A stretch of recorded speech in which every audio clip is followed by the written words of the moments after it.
do it. Yeah, let's do this. By the way, as I'm looking at that graphic, it almost looks like a Jeopardy game board. I feel like we want to play Jeopardy here, too. But anyway, no, let's spend some money. All right, we'll have you go first, Matt. All right, with which category? We'll start with the Chicago White Sox player of the past. 5, 4, 3, 2, 1. Who you rolling out there? Gonna roll $2 on Nellie Fox. I can remember Nellie Fox when he was a base coach for the Washington Senators in the late 60s when I first started going to baseball games. But when you think about the career of Nellie Fox, he's in the Hall of Fame. I don't know how many times he was an All-Star, something like 15 times. One of the best second basemen of all time. I think over 2,500 career hits. And he had over 10,000 career plate appearances. You know how many times he struck out? How many? About 200. Oh, wow. I mean, it was ridiculous. He always put the ball in play. And he also has Pennsylvania, Maryland connections. So I went with Nellie Fox. All right, Ranger White Sox crossover. The crossover guy, I went with Ruben Sierra at $3. I really wanted to go with Elvis, but when I thought about Ruben Sierra and the kind of career that he had at 2 different stints with the Rangers, he had over 2,000 career hits, over 300 home runs, and he was also the inspiration for Eric Nadel learning Spanish. So I decided to go with Ruben there. All right, need to go quickly here through the final 3, Hicksy. Chicago food. All right, Chicago food, I went with $3 for the Italian beef. For the Illinois-born Ranger, I went with Jacob Latz. How can you not go with Jacob Latz? And for the dessert, I decided to go milkshake. It's hard to beat a really good chocolate milkshake. I agree. All right, Murph, your turn. White Sox player, Frank Thomas. We got Eddie Collins, Nellie Fox. Minnie Minoso's on the list. I'm forgetting one. Who are you going with? Early splurge. I'm spending $5 right off the bat. Frank Thomas. I grew up in the '90s. It was Griffey. It was Bonds. It was Frank Thomas. I got to play against him my rookie year. 521 home runs. He walked over 250 more times than he struck out. Pretty easy choice for me. And I left out Luke Appling. He was on the board. Ranger White Sox crossover. You got Sosa, Bain, Sierra, Elvis, Charlie Huff. I mean, we got to go for the deal, right? Like Elvis Andrus for $2. Former teammate as a player, current teammate as a broadcaster, one of the best smiles in baseball. Can't pass him up. All right, Chicago foods, deep dish, Chicago dog, Italian beef, the Chicago mixed popcorn, or something called like a jibarito. Well, you know me, I love food. I love all of the things on the list. I don't know if I know what a jibarito is, but if you've been to Chicago and you've had Garrett's popcorn, the combination of the caramel corn and the cheddar cheese popcorn, you know popcorn's good when you get cheddar cheese popcorn and your fingers are orange for about 3 days after you eat it. All right, Illinois-born Ranger, who you going with? Got to go with Latz as well. I mean, with what he's doing this year, the 4-seam fastball is working. Jacob Latz is the guy. All right, dessert? Yeah, the ice cream sandwich, you know, I like salt and grease more than I like sugar, but I'm just going to go ahead and go with the ice cream sandwich because it made the rest of the selections work. All right, I didn't even spend $15 on mine. I went Minnie Minoso. I don't know why. I wasn't sold on the other options. I thought it was going to be cheap there. I went Minnie Minoso with that one. I went Elvis. Hicks is like, I wanted to pick Elvis. Murph and I actually did pick Elvis. We'll let him know on Friday when he's back. I went sure Elvis. You will. Yep. Well, you better believe it. Chicago food. I went with the popcorn. Jacob Latz, and then I went with the milkshake as well. I think I saved like $2 or $3 when all was said and done. I wanted to spend the whole 15. No, I think those are the rules. I made my own rules. Yeah. Guys, thanks so much. Yep. All right, time now for the answer to our Yellowwood trivia question. The only Japanese-born player to ever hit a home run for the Rangers, Yu Darvish, against the Reds. He went over 400 feet to dead center a decade ago. Yu Darvish, the only Japanese-born player to hit a home run for the Rangers. He had one. He made it count. It was a big one. That is the answer if you got it right. That's a nice throwback. When we come back, we're going to hear from Skip Schumacher. He chats with Matt Hicks, the Rangers and the White Sox, the first place Rangers trying to win a series. We'll hear from Skip next.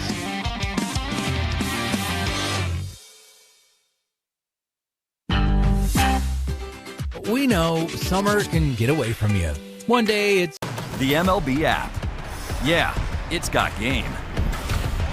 This game. These games. All the games. Pre-game, post-game, and everything in between. This is baseball your way, with real-time stats, scores, breaking news, and custom content that hits every time. Because you choose the teams and pick the players you want to follow. So when they catch it on the field, you catch it on the app. Looking for the best team in the American League? You got to go to Tampa. And the Rays have won another. The Rays are cooking, and they're doing it with their own special recipe. It starts on the mound where Drew Rasmussen, Steven Matz, Nick Martinez, and Big Mac Shane McClanahan are holding it down.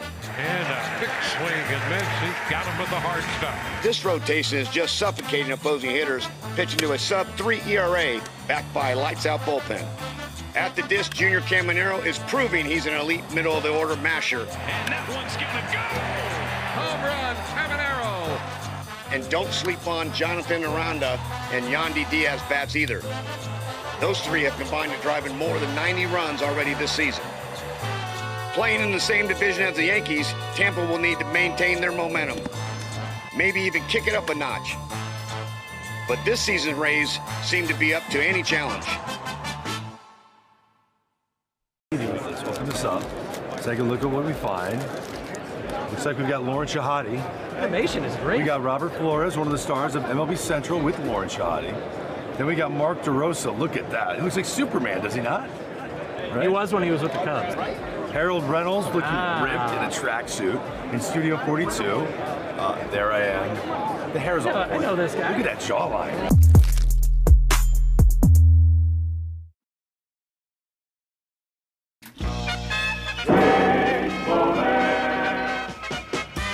Sidearm delivery and a comebacker. There's the good athleticism. He throws the glove to first for the out.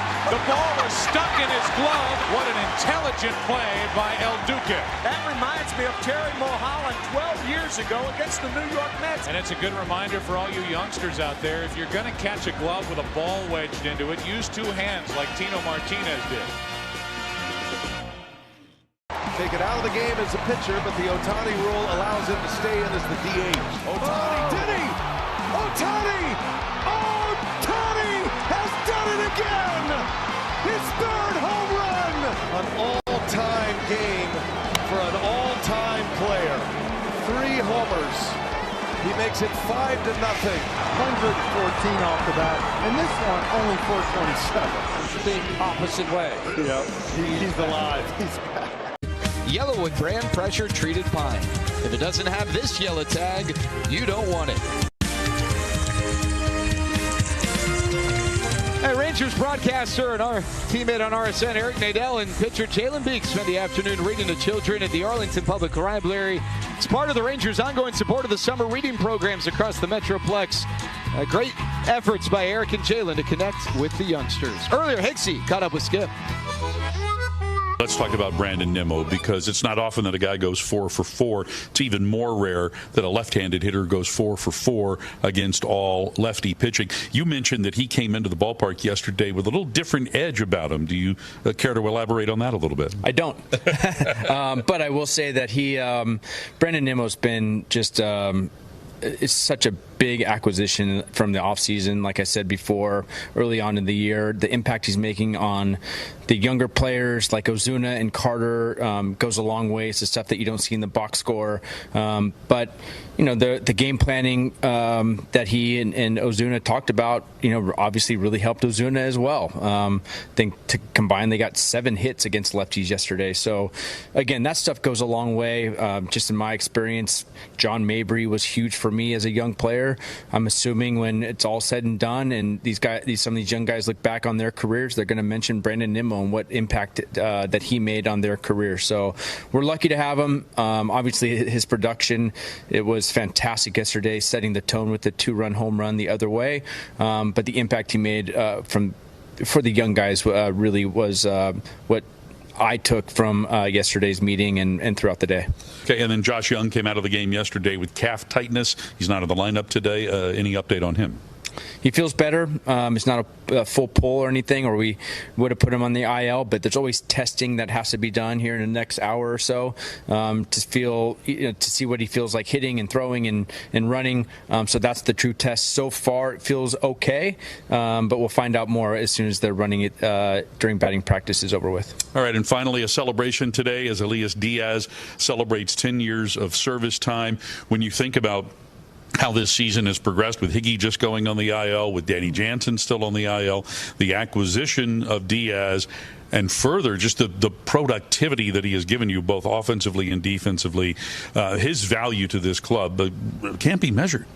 Yeah, he it's not just writing a catcher in the lineup card or on the lineup card. It's real production, like you said. It's home runs. It's shutting down the run game. It's a presence behind the plate that guys can trust. Learning the pitchers on the fly in the middle of the year is not easy to do, and he's done it exceptionally well. There's trust from veteran pitchers throwing to him. So, yeah, we're very lucky to have him. He's done a fantastic job, and 10 years is no small feat. I mean, there's less than 1% of all major leaguers have 10 years of service time. So that's a big accomplishment, and happy to celebrate that with him. All right, and that is today's Skip Schumacher Show. Oh, the Rangers and the White Sox wrapping up this 3-game series. The Rangers are in first place. The Mariners already lost today. The Rangers can gain a game of separation from Seattle and improve to a game and a half up on the M's. Tyler Alexander's going to start as the opener, and then Cal Quantrill will likely come in after that. It's the Rangers against the White Sox. The final of this 3-game series coming up next.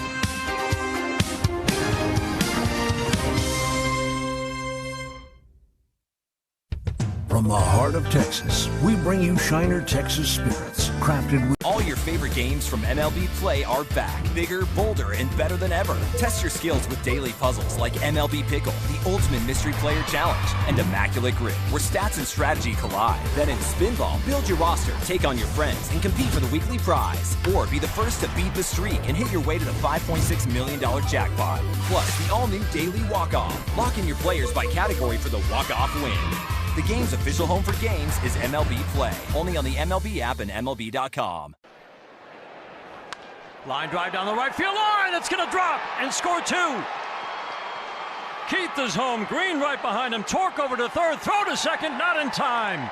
Kevin McGonigal, first major league at bat, is a 2-run double, and the Tigers take a 3-0 lead in the first. Welcome to the big leagues, Kevin McGonigal. 6th pitch of the at bat. Down the right field line in the corner, off the top of the wall. Another extra base hit for McGonigal. Throw to second, not in time. First 2 major league at-bats, 2 doubles for Kevin McGonigal. How about Kevin McGonigal? Boy, he's showing how quick he is on those inside pitches. He's already at 60 in the third. Works the count even. Cues it off the end of the bat. That's going to be a tough play for Bogarts, and not in time. I don't know if it's surprised is the right word, because McGonigal runs well, but he gets down that line really quick. Gosh, we've gone to Sea Dogs games since we were kids. I've been coming to see the Sea Dogs for the last 30 years. Great experience. Everybody here is just bends over backwards to help people out and wish the world was like it is right here at the ballpark. We've always wanted to be more than just a baseball team. We want to be strong, active, contributing members of the community. And I think that effort is seen by the people and the fans, and they want to support that effort. First pitch to Ortiz. Swung on, line towards left, long run for Ewing. He dives and he made the catch. Ewing went back, and in left field, he's looked terrific.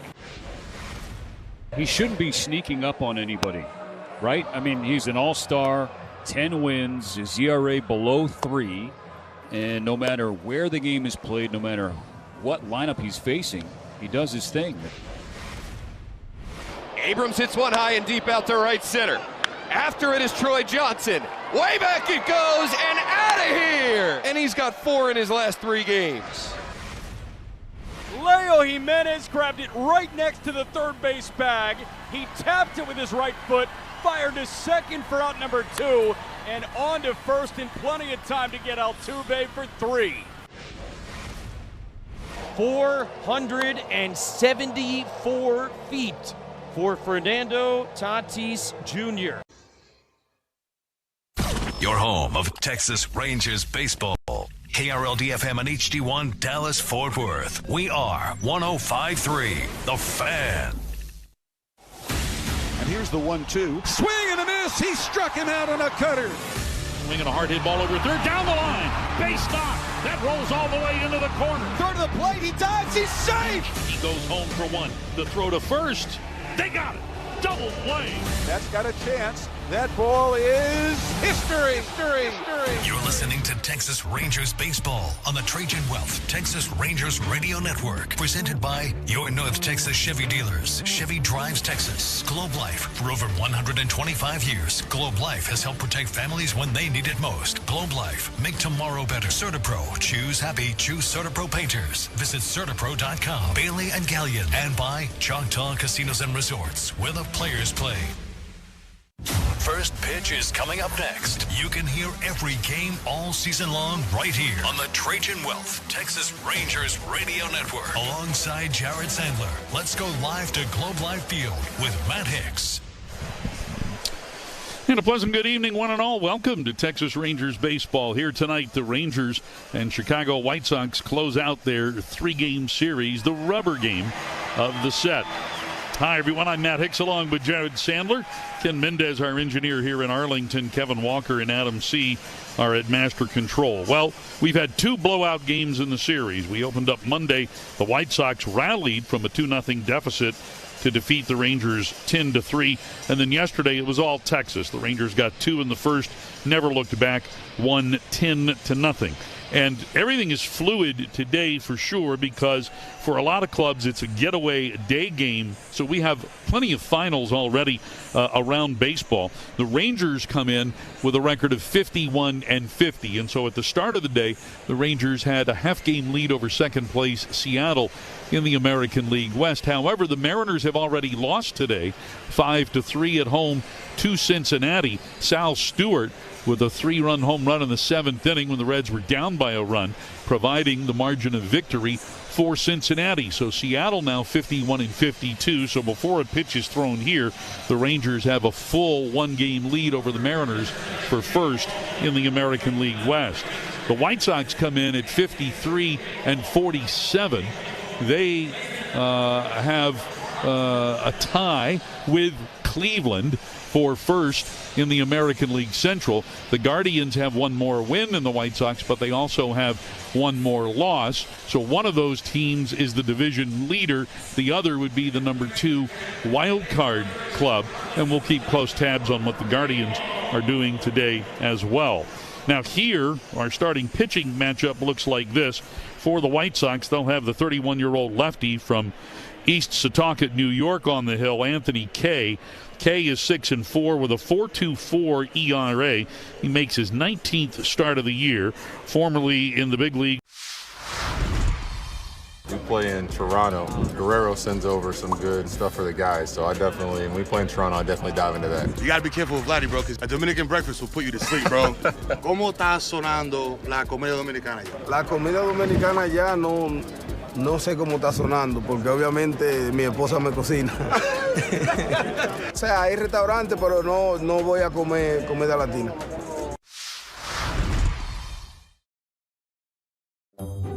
You can see a lot of different characters at the ballpark, and this week brought out some of the best. I just hope that whatever was going on with that hot dog, that dog now owned that hot dog. I have not seen a cup on the bottom of a spike. This is more of a hand grenade than it was a throw toward second. Osuna hits one into the cone. So look up and look out. That bat exploded, and the Mariners have him loaded up. Florida man's a real thing, Dwayne. Tarps off. Freebird time at Busch. Fantastic entertainment. Hats off and shirts off for the top defensive plays of the week. Towards the side rail, he crashes into the wall, and he made the catch! Another stop by Peraza, throw from his back, and he got it! Now, look, if you dare, I shall not drop the ball. Church is gonna make a diving catch! Holy smokes, what a catch by Julio Rodriguez. Into the dugout, flips into the dugout. Did he hold on? He did. How about that? The people are welcoming, they're loving, they're caring. So if you're looking for a familial feel, definitely Asheville. It's Asheville. That's all you gotta say. Yeah. They're excited to be back and back on their feet, so it's been awesome to see the rebuild. Winning or losing, like everybody's there having a good time rooting us on, so I've always enjoyed that the whole year. You play here at the tourist park and you feel like you're back in the old days playing real baseball. Nestled right into the mountains there. That's right on a cliff.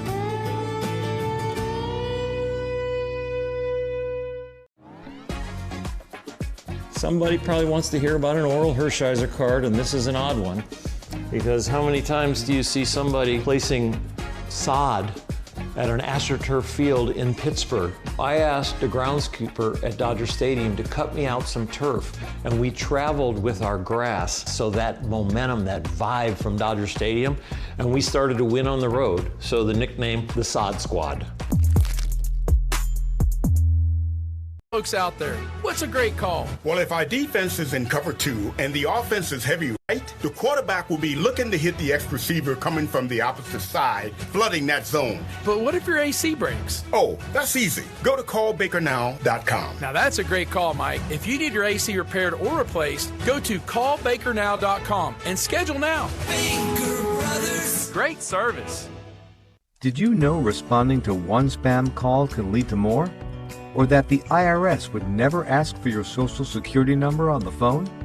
Learn about scams and how to fight them with AARP.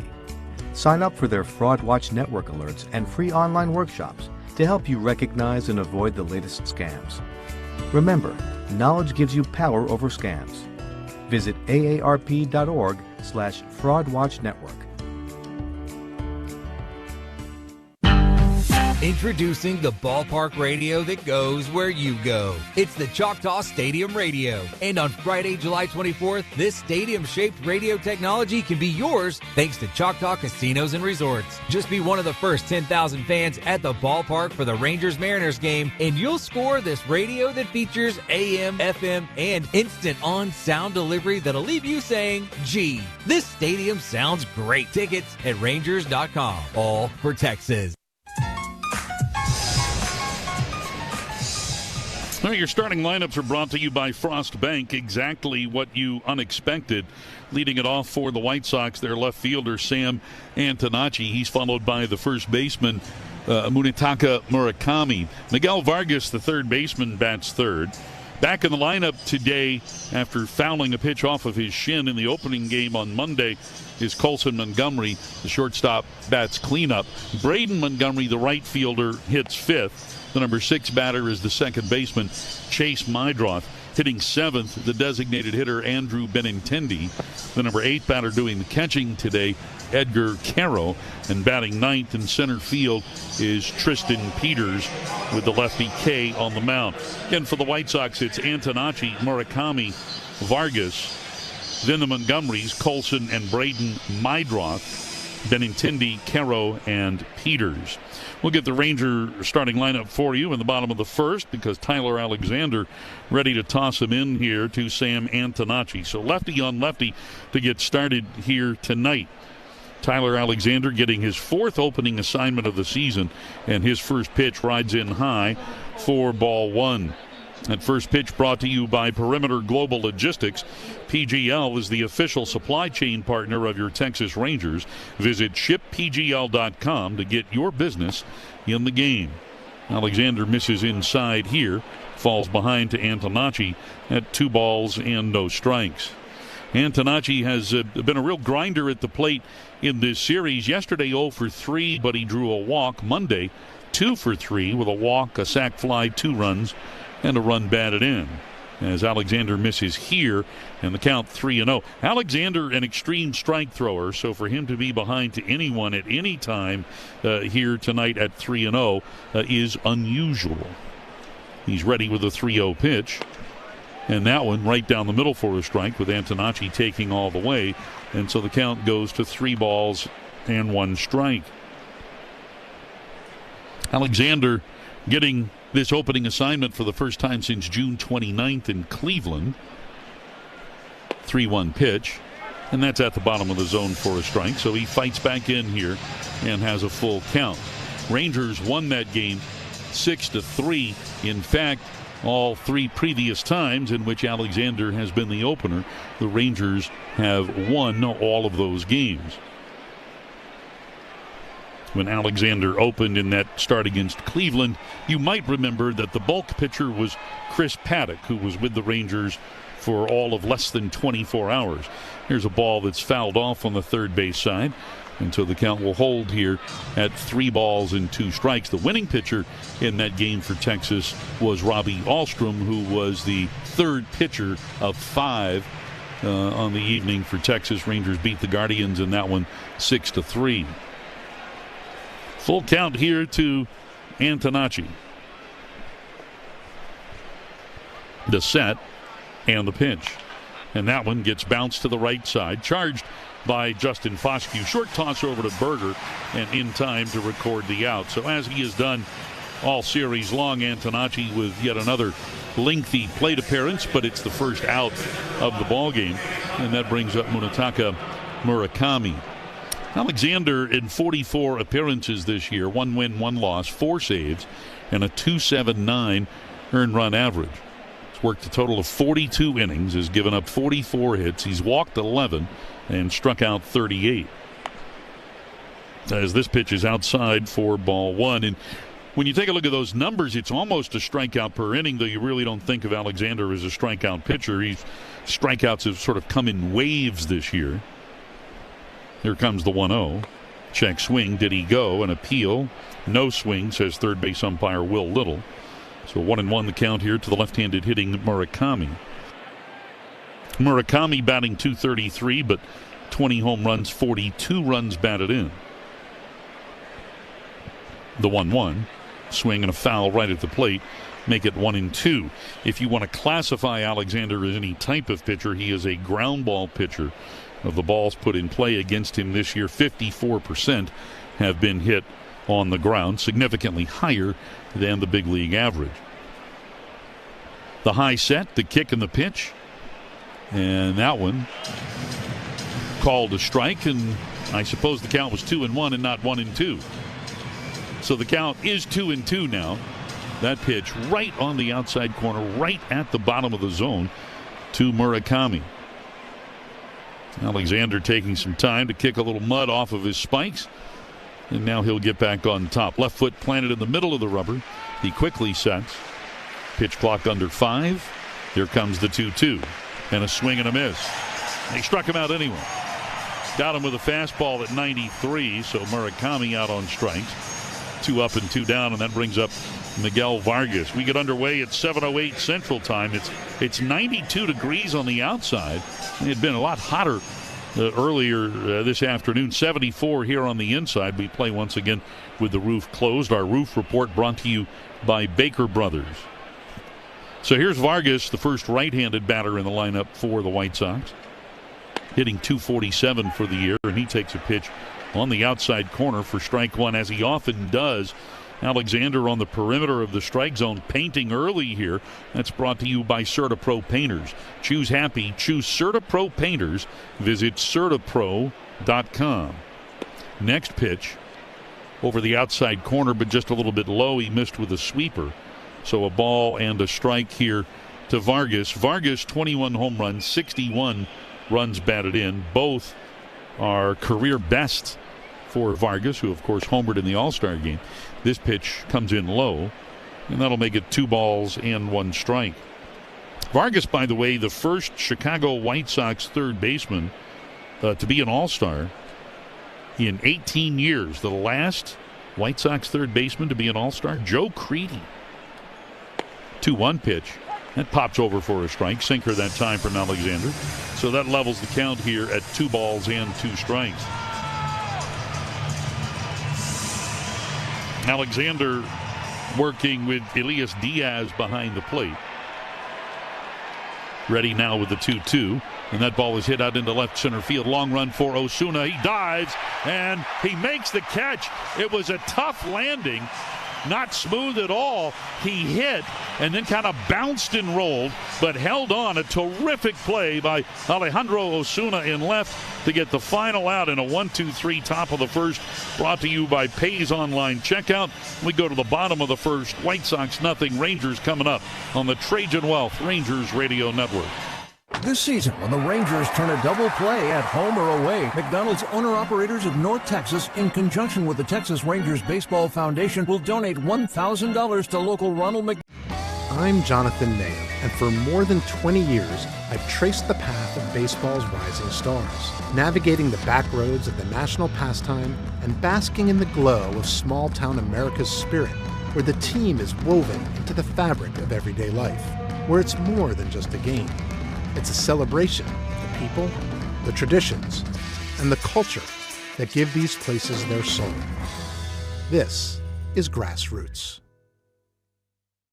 Puedes ser el dueño de grandes momentos del béisbol. MLB Auction te permite participar en la subasta de bates, bolas y jerseys autografiados, con artículos de tus equipos de grandes ligas favoritos, leyendas y jugadores. Visita auctions.mlb.com.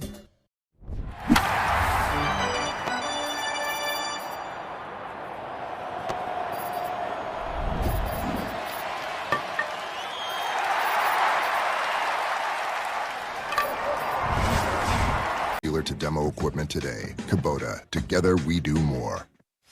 Just because the Texas Rangers are in action doesn't mean you have to sit in the dugout. At Choctaw Casinos and Resorts, you can bring your A game to our array of thrilling table games. Experience edge-of-your-seat excitement at over 7,000 slot machines. Or grab an ice-cold beer at one of our sports bars the next time the Rangers suit up. Get your game on at Choctaw Casinos and Resorts, official partner of the Texas Rangers.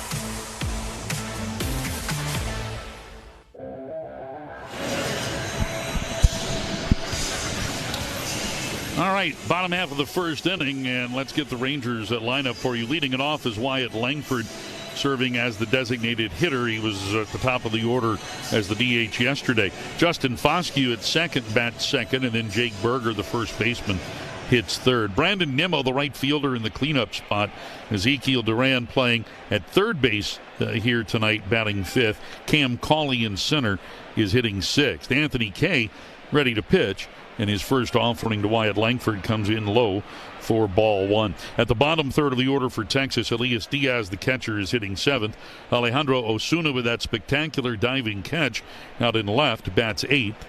This pitch in for a strike to Wyatt. 1-1 the count. And Nicky Lopez playing at short tonight, and he is batting ninth. So again for Texas, it's Langford, Foscue, Berger, Nimmo, Duran, Cauley, Diaz, Osuna, and Lopez. Kay fires low, and that'll make it 2 balls and 1 strike. Well, Anthony Kay getting the start here tonight for Chicago.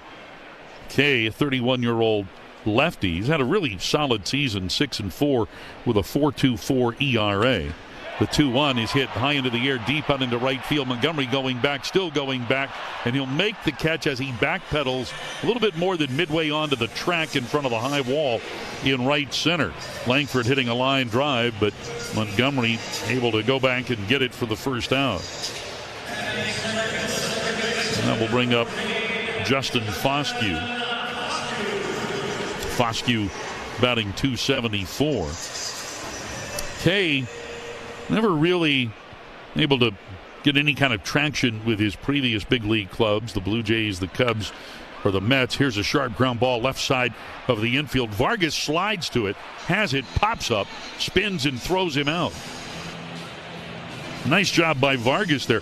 Lost his cap in the process, but a very good defensive play to get Foscue for the second out. And that'll bring up Jake Berger. But Kay found something the last 2 seasons pitching for Yokohama in Japan. His ERA over there over the last 2 years at 2.49. And he's pitched really well here of late, even though he has not gotten a win over his last 5 starts. His ERA standing at 3.13. So here's Berger, who takes a backdoor sweeper for strike 1. Jake hitting .239, 17 home runs, 61 runs batted in. The step back by Kay, and the 0-1 pitch, a swing and a miss. That changeup was in the zone, so make it no balls and 2 strikes.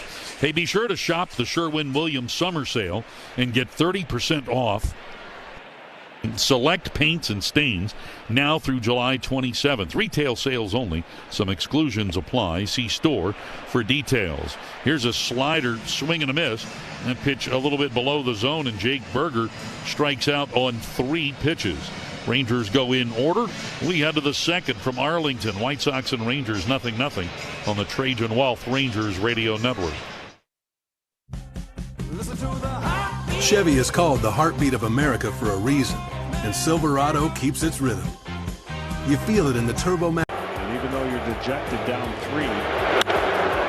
First pitch swinging. This ball's hit in the air to deep center field, and George Springer gets it over the wall for a home run. His extra base impact continues. Third home run of the postseason for Springer, and they've got 6.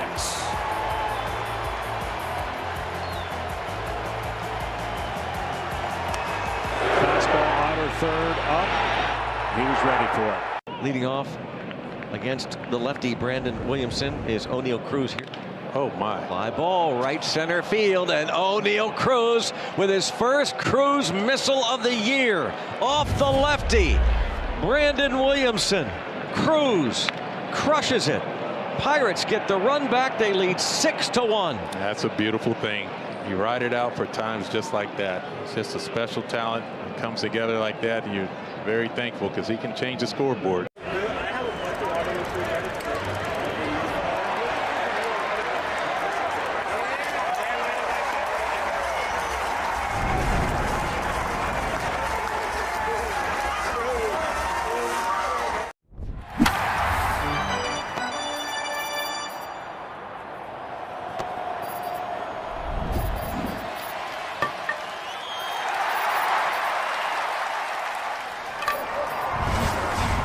Get away.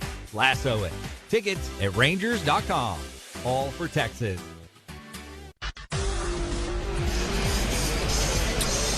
All right, 6 batters, 6 outs. That's what we've had so far. We move to the second inning.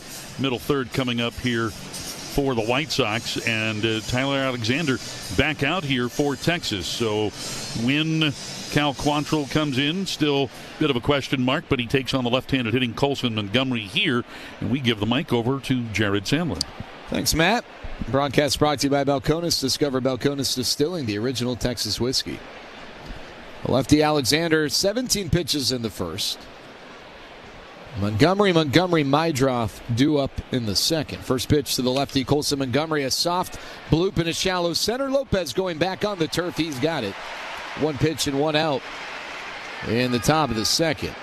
Now, the switch hitting Braden Montgomery's due up, but Montgomery has struggled against lefties as a big leaguer.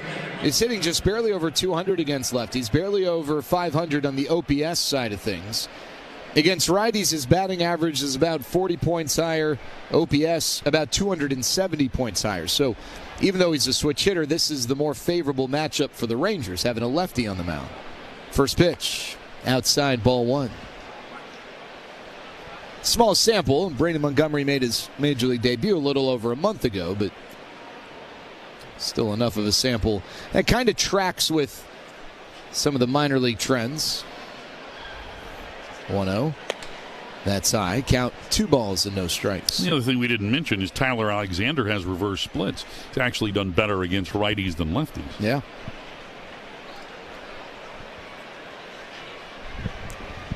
2-0. Swinging a foul back, count 2-1. Mydroth on deck is a righty. Well, if Alexander gets Braden Montgomery, maybe they go to Cal Quantrill for the righty Mydroth. Maybe they give Alexander a chance to complete the inning and then allow Quantrill to start a clean inning. 2-1. Alexander lifts the leg. The pitch, swing and a foul back. Fastball in on Montgomery's hands, and the count's now 2-2. And the first 3 times that Tyler worked as an opener, he went exactly 1 inning. So for him to come back out here and pitch in the second as the opener, this is a first time this year. Now the Rangers, by the way, when they use an opener this year, they're 6-4. This is the 11th occasion. And as we mentioned earlier, 3-0 with Alexander. Yeah. 2-2. The pitch to Montgomery. Just outside. He tried to sneak the sweeper through the back door. Didn't quite squirt on over. So the count's full. 1 out, nobody on top of the second. We're scoreless.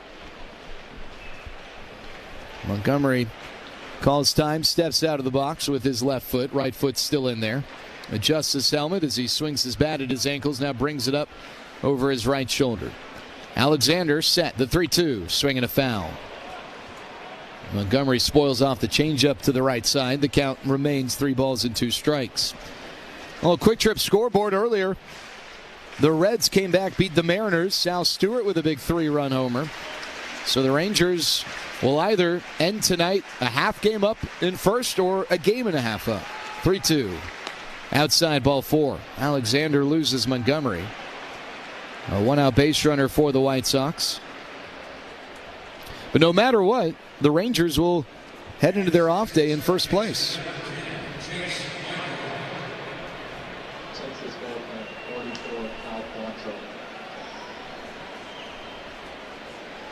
Quantrill has been standing around in the bullpen. He had thrown a few tosses. Now he's throwing some more. Here's Mydroth, the righty.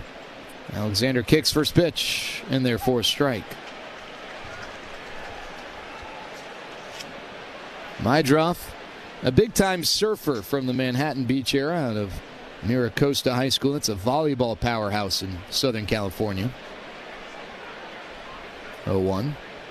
Mydroth bunts third base side, but it's angled foul. Across the chalk around 15 or so feet from the plate. Wasn't a bunt that hugged the chalk that was really much of a threat to stay fair. So the count's 0-2. And Mydroth laid down the bunt as the third baseman, Duran, retreated to a standard depth position. Duran was in front of the bag and then started retreating, and Mydroth saw that and decided to take his chances. But the count's 0-2. Runner at first, 1 out. Alexander lifts the leg. The pitch.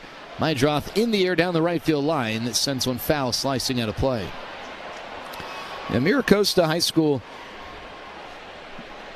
plenty of Olympic volleyball players on the men's and women's side. Also one of the filming locations for Hannah Montana. I remember that was talked about when I was in the Southern California area. Never watched the show, though. The 0-2. That's low. That's the one with Miley Cyrus. And I think her dad was in it, Billy Ray Cyrus. Don't look at me. I'm not going to know anything. No, I don't. I've never seen it. I know I'm of the right age to know about it.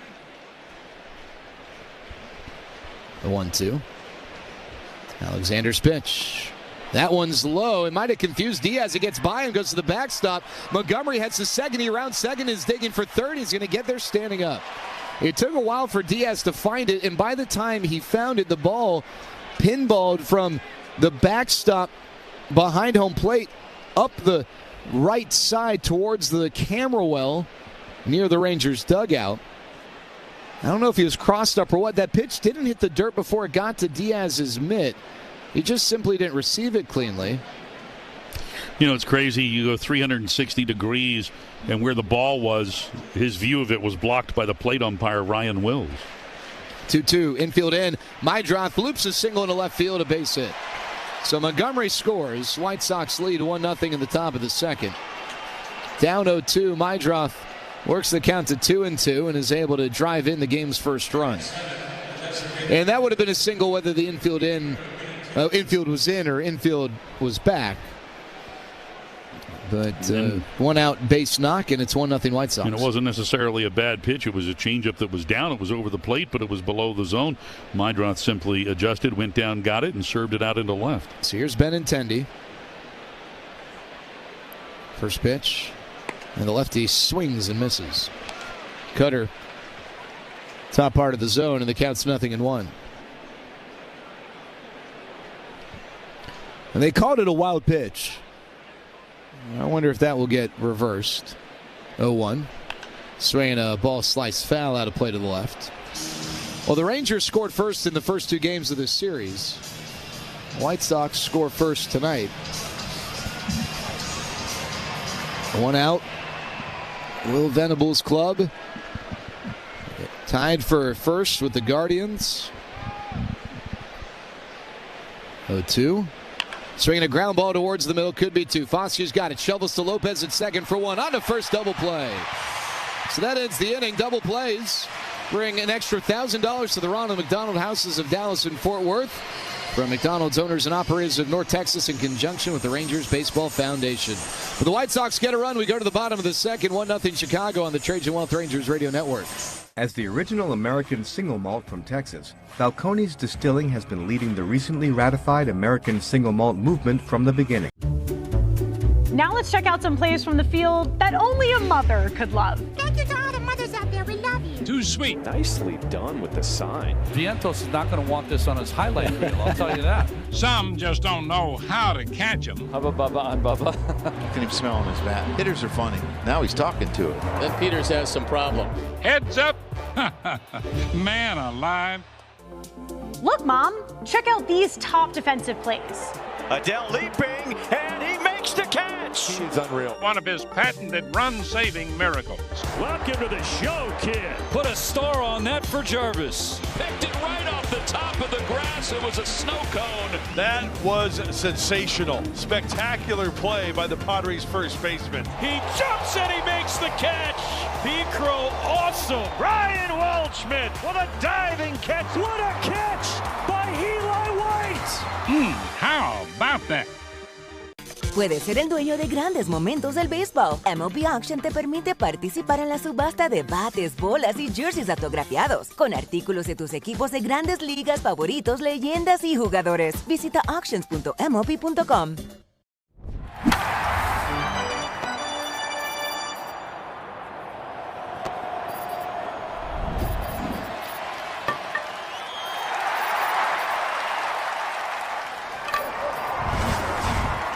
The G-Bag Nation, 2 to 7 on your official home of the Rangers. 105.3 The Fan.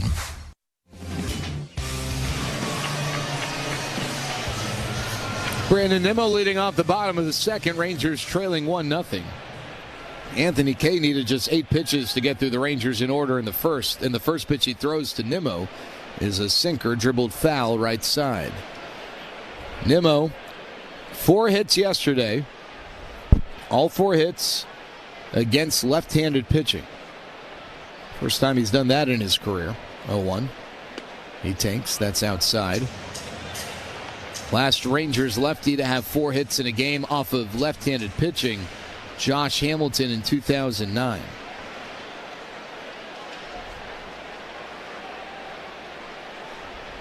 One. Nimmo lines one to second, but right at Mydroth, who drops to a knee and makes a catch. That wasn't scorched. It was 94 off the bat, so it was well struck, but not what you would consider hard hit. That's typically reserved for balls hit 95 plus off the bat. So 1 away. That brings up Ezekiel Duran. Cawley on deck. It's 1-0 White Sox. First pitch, the lefty K winds and deals, and it's a sweeper over the inner half for a strike. Well, the White Sox with an opportunity to take over first place with a win tonight. The Guardians currently taking on the Twins, the 0-1. Duran takes Sloan away. And the Guardians are trailing 7-4 through 5, so plenty of baseball left there. But if the Twins win and the White Sox win, the White Sox will have a game lead. Of course, the Rangers hope that's not the outcome tonight. 1-1. Check swing, change up low. Count 2-1. Now, speaking of winning, the Red Sox won the first game of a doubleheader 6-3. So they've won 15 in a row. But they're currently trailing 4-0 in the bottom of the fourth of the second game. 2-1. Swing and a miss. Count 2-2. 15 wins to equal a franchise record. Yeah. Going all the way back to 1946. Now, the last team to have a winning streak of more than 15 games, got to go back to 2021. Duran swings 2-2, hits one on the ground to short. Montgomery's there. He throws to first. 2 outs. Cardinals won 17 straight in 2021. I don't really remember that. I don't either. But it happened. It's probably when we weren't traveling yet. No, because it was September. Oh, it was late in the season. Yeah. Oh. So why would that have? I feel like if we weren't traveling, we would have a better chance of. Yeah. First pitch to Cauley, swung on and fouled back. I don't know. Maybe not. But we were traveling by then. Yeah, about midway through the season. Yeah.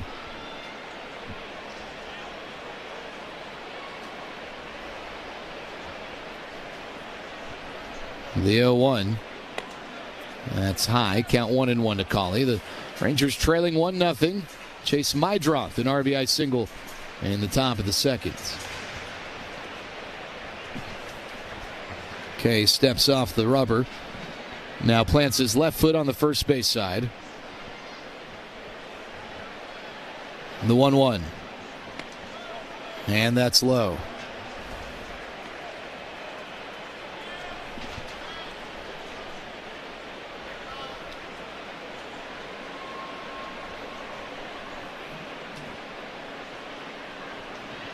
The 2-1 pitch. Cauley takes high, count 3-1. Rangers trying to get their first base runner of the ball game. Kay's retired the first 5. He's about to throw his 21st pitch of the game. Been really economical thus far. 3-1. Swing and a miss. He challenged Cauley with a cutter at the bottom of the zone, and the count's full. Hey, when the Rangers come back from the off day tomorrow, they'll resume the homestand by beginning a 4-game series against the Mariners. Friday, Saturday, Sunday, and then wrapping around a Monday. Tickets at Rangers.com.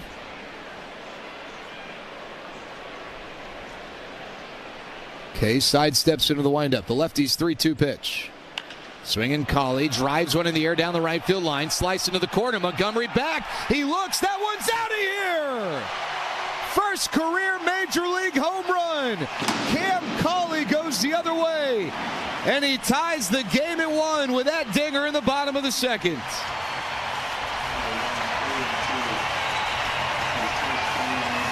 Cam had a real comfortable take on a 2-1 pitch that was high, and it's sort of in the same area as this pitch.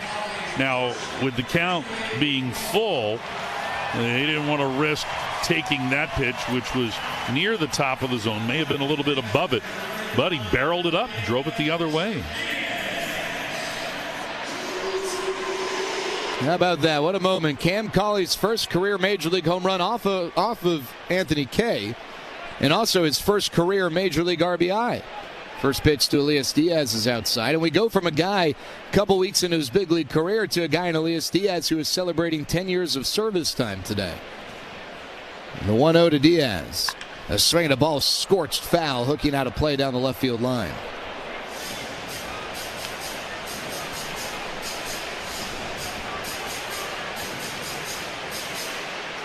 Special moment for Cam Cauley. I tried to look. He didn't get the silent treatment when he went back in the dugout. It seems like his teammates were there to greet him.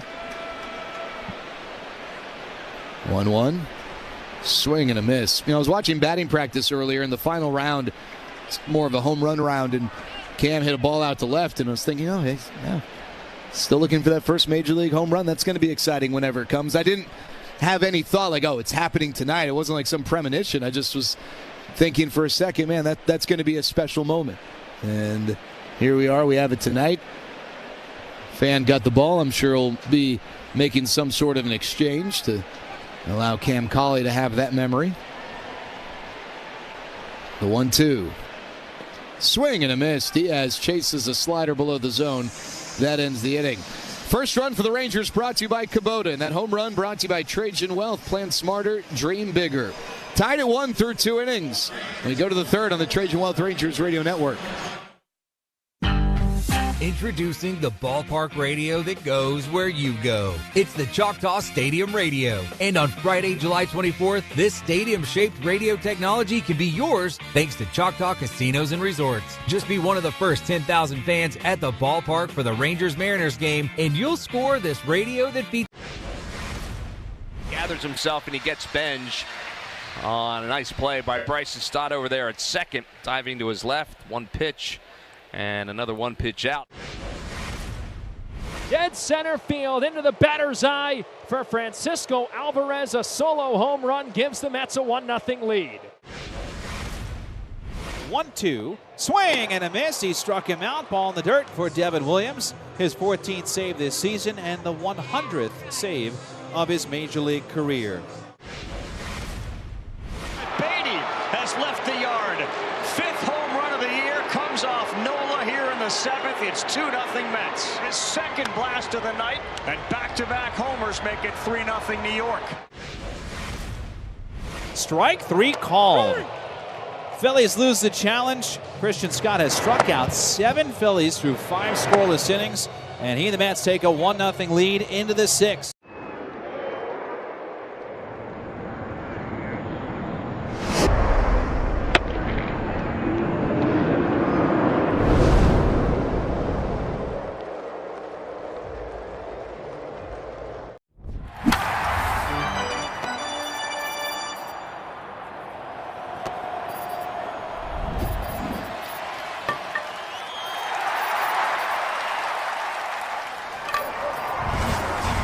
Tied at 1 as we go to the 3rd inning, and Cal Quantrill has entered the game. The bulk pitcher for the Rangers taking over for Tyler Alexander.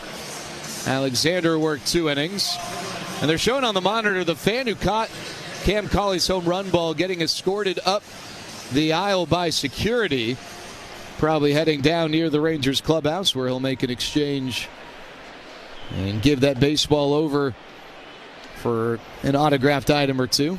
First pitch to Edgar Caro misses outside, ball 1. So here's Quantrill with the Rangers and White Sox tied at 1 after Cam Cauley's first career homer, first career RBI.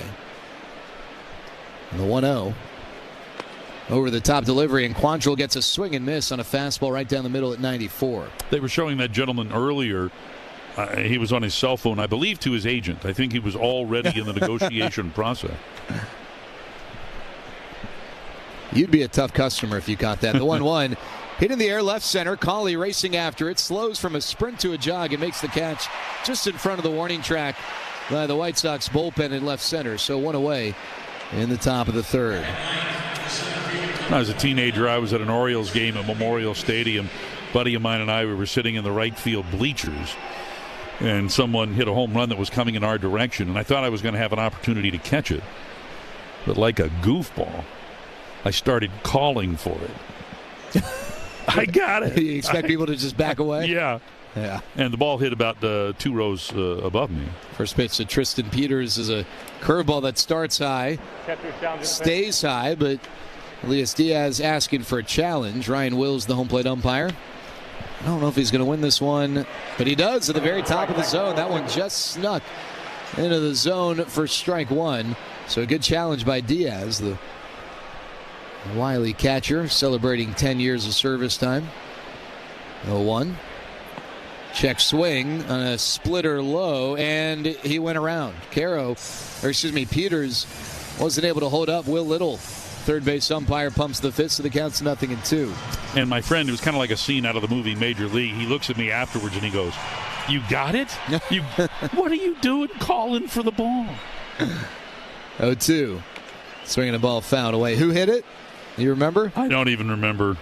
I have no idea. I want to say... is it Babe Ruth? No, it was the Orioles. I want to say it was John Lowenstein that hit the home run, but I can't be for sure. 0-2. Swinging a soft liner up the middle. Played by Lopez on 2 hops behind the bag. Throws to first, and Peters is retired. So Cal Quantrill's come in. He's retired the first 2 he's faced. This isn't a start for Cal. He's made 5 of those. This is technically a relief appearance, though Cal's expected to serve as the bulk pitcher, whether that means 3, 4, maybe 5 innings. All depends on the way the game unfolds. 3.93 ERA for Quantrill, which is now dropped to 3.88 with the first 2 outs he's recorded. Not a guy who typically gets a lot of ground balls. First pitch to Antonacci, and that's a high strike. Antonacci's going to challenge. I think he's going to win this. I don't think that one was really anywhere close to the zone. Yeah, that one was way high. By what, an inch and a half, we think? Let's see. 2.5 inches. Wow. I undersold that. So instead of 0-1, it's 1-0. The pesky Antonacci grounded out against Alexander to begin the game, and he chops one to the right side here. Berger plays it on the second hop, feeds Quantrill, who beats Antonacci to the bag, and it's a 1-2-3 inning for Cal Quantrill, brought to you by Pay's Online Checkout. Oh, we go to the bottom of the third. We're tied at 1 on the Trajan Wealth Rangers Radio Network. In Texas, we know what it takes to be the best. Hard work, resilience, and the drive to succeed. That's why Ford F-Series has been America's best-selling truck 49 years straight. And the... Te encantan los jugadores. Te encanta el juego. ¡Y se fue! Ahora puedes ser el dueño de grandes momentos del béisbol. MLB Auction te permite participar en la subasta de bates, bolas, jerseys autografiados y más, con artículos de tus equipos de grandes ligas favoritos, leyendas y jugadores agregados toda la temporada. Cada artículo es autenticado por MLB para asegurar que lo que llega directamente a tu hogar es original. ¿Quieres una parte del juego? Visita auctions.mlb.com.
Comerica Bank, a division of Fifth Third Bank N.A., member FDIC, equal opportunity lender.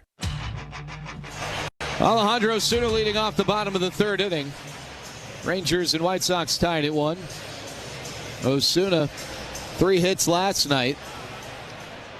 Back in the starting lineup tonight, hitting in the 8th spot with Lopez batting 9th, and then Wyatt Langford, the leadoff man, also due up in the top or bottom of the third. And the first pitch from Kay is a fastball that misses outside, ball 1. Osuna's batting average up to .265. Still not slugging a ton. His slugging percentage just over 300. 1-0 in there for a strike. But he's getting on base 36% of the time, which is well above the league average.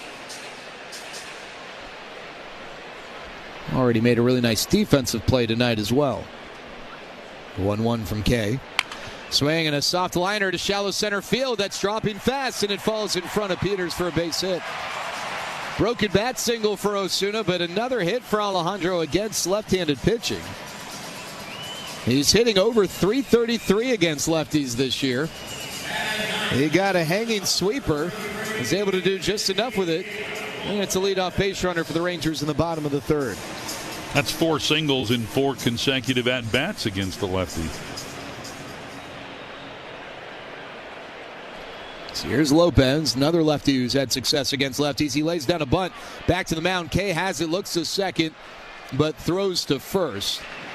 He might have had a play. It would have taken an absolute laser to the bag. So Kay making the conservative choice. So a sacrifice bunt for Lopez advances Osuna to second, and that brings up Wyatt Langford. Langford flied out to deep right his first time up on a 2-1 pitch.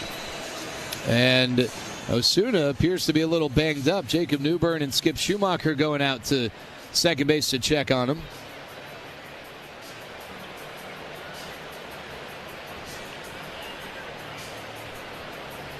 Can't quite tell what the issue is. Seemed like something related to the lower half.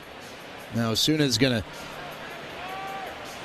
try and stretch it out. I guess with the right leg, maybe the hip or groin area.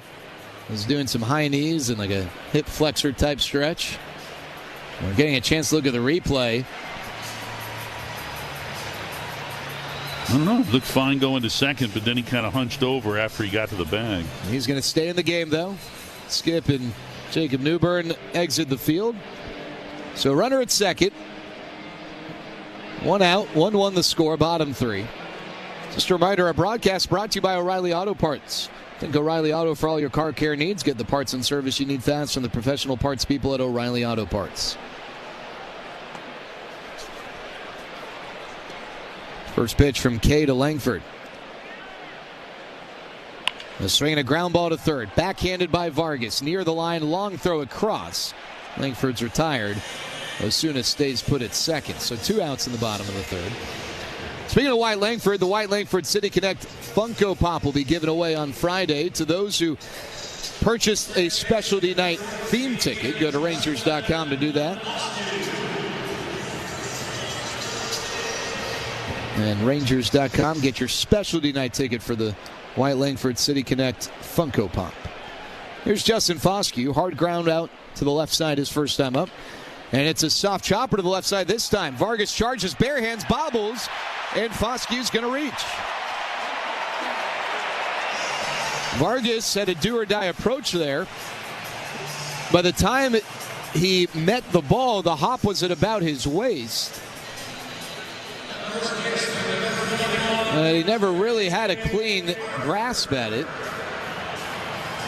Kind of hit his palm and then Karam behind him. So infield single for Foscue. And that brings up Jake Berger with men in the corner. So Edgar Caro is going to go out and have a quick chat with Kay. Broadcast brought to you by Whataburger. Whataburger's new hot honey crisp What a Chicken sandwich available for a limited time. Sometimes that's seasonal, but in this case it's just until Matt Hicks sells them out. What do you average, about 3 per day? 2 for lunch, 1 for dinner? 1 for lunch, 2 for dinner. Oh, okay, my bad. Yeah, you eat at weird times. I forget where the line is for the meal delineation. So here's Jake. He struck out swinging his first time up. First pitch here, and that misses outside. A changeup from Kay. Rangers trying to take the lead. Men of the corners with 2 outs. It's Osuna at third. Foscue at first. Big hole on the right side with the first baseman Murakami holding on Foscue. Okay, with the kick, the lefty's pitch. Berger swings and jams one foul on the ground, third base side, and I think he broke his bat. He's going to walk back to the dugout, and Jackson's going to meet him across the T-Mobile sign along the first base side with some new lumber. Brandon Nimmo now flips him some pine tar. That was a cutter that rode in on him. A good pitch by Kay. Count 1-1 to the former White Sox infielder who's had a lot of success against the White Sox since they traded him. He had a 3-run walk-off home run against the White Sox in his first series against them while a member of the Marlins. And then as a Ranger, he's had a lot of success against the White Sox. 1-1 the pitch. Swing and a foul back. That was a sweeper that was a little bit up. Berger's eyes got big, but he couldn't quite square it up, so the count's 1-2. The third baseman Vargas is back towards the outer rim of the infield. Osuna getting a decent-sized lead at third. The 1-2. Swing and a tip held onto by the catcher, Caro. And Kay with a big strikeout to get out of the jam unscathed. Rangers get a couple on, leave them there. We go to the fourth. It's 1-1 between the Rangers and White Sox on the Trajan Wealth Rangers Radio Network.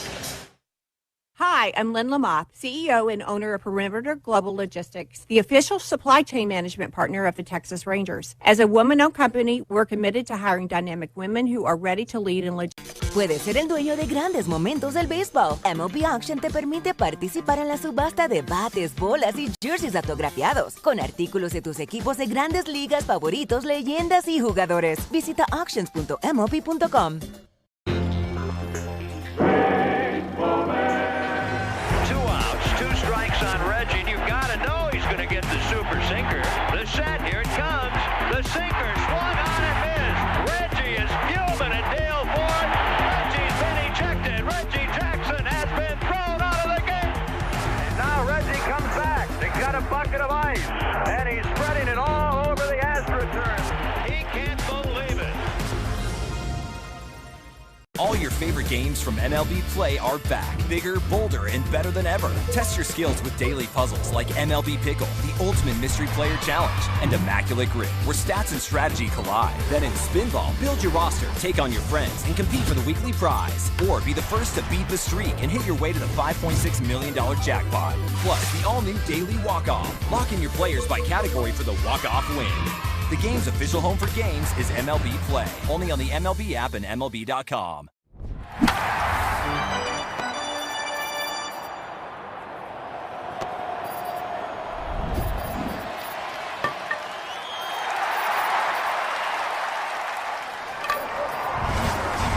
The Texas Rangers, 105.3 The Fan. All right, top half of the fourth inning. And it's a tie ball game, 1-1, each team scoring in the second. Cal Quantrill starting his second inning of work here. Takes on Murakami, Vargas, and Colson Montgomery. And the first pitch here to Murakami is on the outside corner. Strike one. Murakami struck out his first time up. Quantrill threw just 9 pitches to get 3 batters in the third. This pitch over the plate, but that one's low. So make it a ball and a strike here to Murakami. Of course, his last time out, Quantrill had a rough go of it. The first game after the All-Star break this past Friday in Atlanta. This pitch also low, and the count now at 2 balls and 1 strike. And in that start, Quantrill got beat up by some of the big lefties in the Braves lineup, most notably Drake Baldwin and Matt Olson. Here's a swing and a foul tip. And that'll make it 2 balls and 2 strikes. Baldwin went 2 for 3 against Quantrill, and that included a 3-run home run. And Olson went 2 for 2 with a walk, and that included a solo home run. Cal got charged with 6 earned runs on 11 hits in 4 innings in a game the Braves eventually won 15-1. The 2-2. This one's high, so a full count here to Murakami. However, prior to that, Quantrill really sharp in starts in which he was building up his pitch count. Rangers making adjustments to Jack Leiter going on the IL. This pitch popped up high into the air, fouling out of play left side. And so Quantrill just sort of thrown into the frying pan, doing a terrific job in his starts from June the 23rd through July the 10th. He pitched 17 total innings and posted a 2.12 ERA. He tries again here at 3-2 to Murakami. And now shaking his head in the affirmative to Diaz, he kicks and delivers and misses high with a fastball at 94, so he loses Murakami here. A leadoff walk, first base runner against Quantrill. And that will bring up Miguel Vargas. Fourth inning brought to you by the Texas Lottery, which proudly supports Texas education and veterans. And thanks to the Texas Lottery, Metroplex ISD employees can take advantage of savings on select Texas Rangers games this season. Look for ticket specials on Rangers.com. We're tied at 1 here in the fourth. First pitch to Vargas. He swings and fouls it straight back, strike one. Vargas hit a line drive out into left center his first time up. And Alejandro Osuna making a catch at full speed and then diving to make the catch. And he didn't land smoothly. He kind of hit his shoulder awkwardly and bounced, but held onto the ball as Quantrill fires inside here, missing with a sinker. And that'll level the count to 1 ball and 1 strike. Leadoff man on here for Chicago in the fourth. The 1-1 now to Vargas. And he'll take that cutter low and away. So 2 balls and a strike. Vargas with typical splits, hitting .280 against lefties, but .233 against right-handed pitching. The 2-1. And that's popped up high into the air in the infield. Right side of the infield, you've got 2 infielders converging, and Foscue calls off Berger.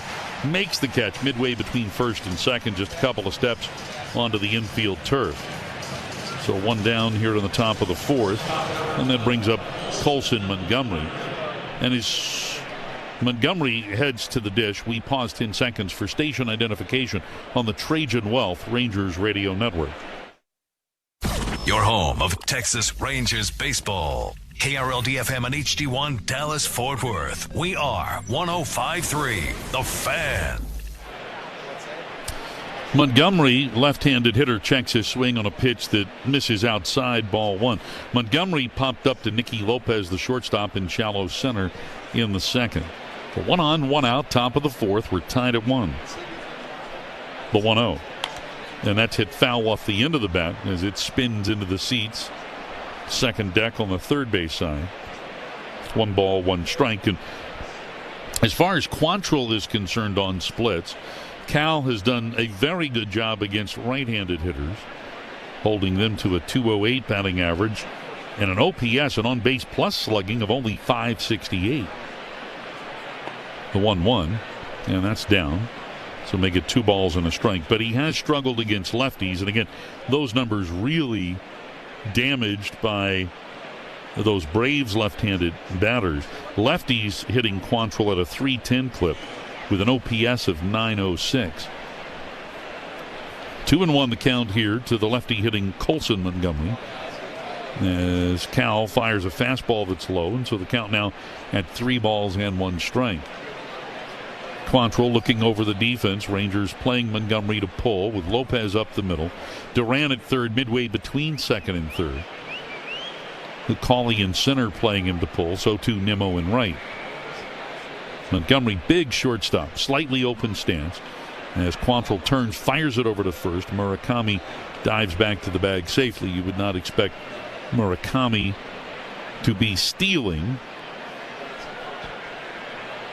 though could be on the move here with the count at 3-1. Average lead at first for Murakami. He has 1 steal this year. The 3-1 pitch. And that's high, ball 4. So Quantrill walks Montgomery. Both White Sox reaching via the free pass here in the fourth. So Quantrill pitching with a couple of men on here and only 1 out for the switch hitting Braden Montgomery, who will swing here from the left side.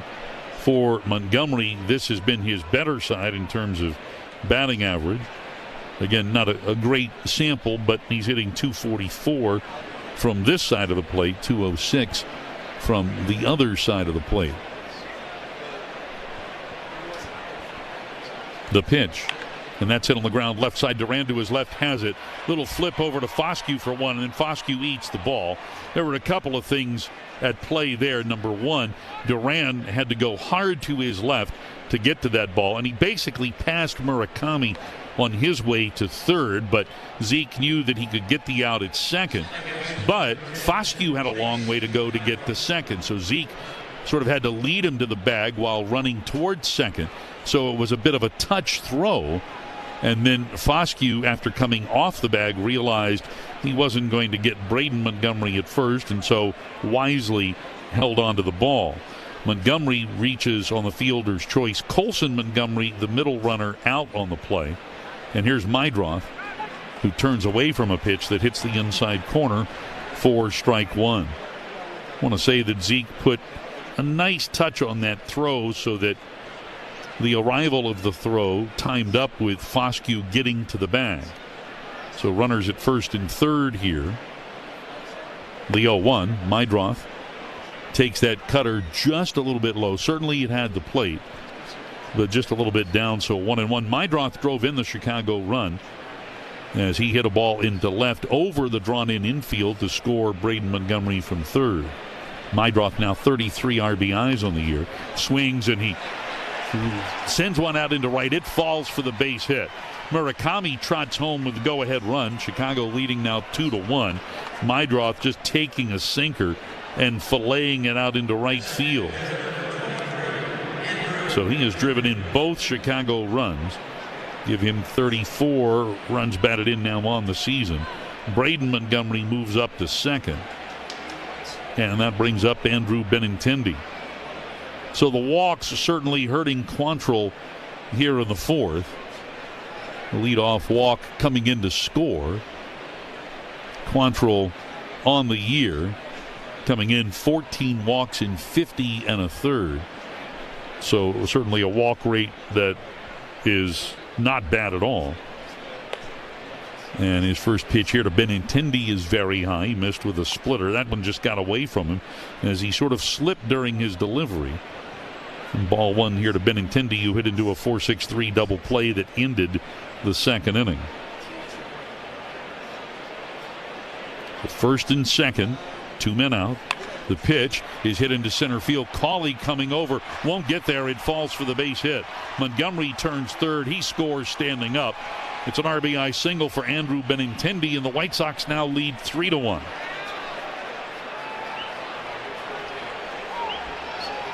So essentially the 2 runs coming courtesy of the 2 walks. Meidroth on the play stops at second. And we're going to have a meeting of the men from the north here. Both pitcher Cal Quantrill and pitching coach Jordan Teagues, Canadian. And even though Montgomery reached on a fielder's choice, he's on base because of the walk to Colson Montgomery. So just the type of inning that is hard to swallow. The runs courtesy of the walks, and both RBI hits coming with 2 men out. Edgar Carroll coming up next. That gives us time to check in on the Quick Trip scoreboard. Orioles leading the Red Sox now in the second game of their twin bill today. 4-1. Boston batting in the bottom of the 6th. Red Sox won the first game 6-3. Tying their franchise record for consecutive wins at 15. Jake Bennett, the winning pitcher in that first game. Here's a swing and a miss by the switch-hitting Carroll for strike 1.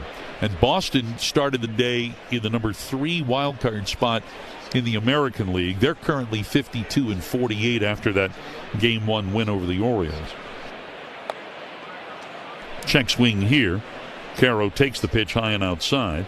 1 ball, 1 strike to count. Carroll hit the ball hard his first time up, a line drive into deep left center that was run down by Cawley. All right, Meidroth the runner at second, Benintendi at first. 1-1 the count and the pitch, and that's high and outside. Diaz having to stand to catch it, and that'll make it 2 balls and 1 strike. If you didn't hear earlier, the Seattle Mariners at home lost to Cincinnati 5-3. Brady Singer getting the win in that one for the Reds to improve to 5-9. The Rangers right now with a full game lead over Seattle. This pitch at the top of the zone for a strike. 2-2. Now the count to Carroll. Earlier, the Arizona Diamondbacks pounded the A's 15-5. The former Ranger Merrill Kelly getting the win there to improve to 8-8.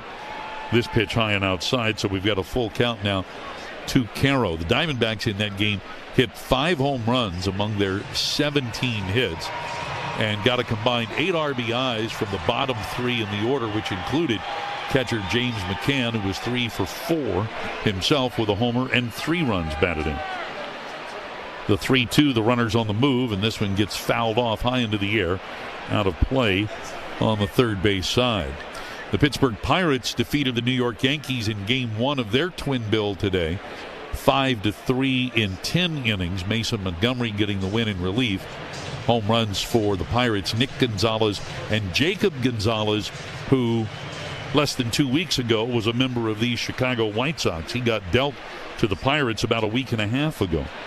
Runners again on the move, and this pitch gets fouled straight back. So the count remains full here to Edgar Carroll. Now in Game 2 between the Pirates and the Yankees today, New York up 2-0 as Pittsburgh bats in the top half of the 8th. Then the Yankees sitting in the number 1 wild card spot with their earlier loss. They're now 56-45 and a game and a half behind the Tampa Bay Rays. Rays, who lead the American League East right now with a 4-1 lead over the Blue Jays. Toronto batting in the bottom half of the 7th. Rays playing their 101st game today. They're 58-42 on the year. Full count to Caro. Again, the runner's on the move, and the pitch is inside. Almost hit him. Quantrill missing with a sinker, so he issues his third walk of the inning.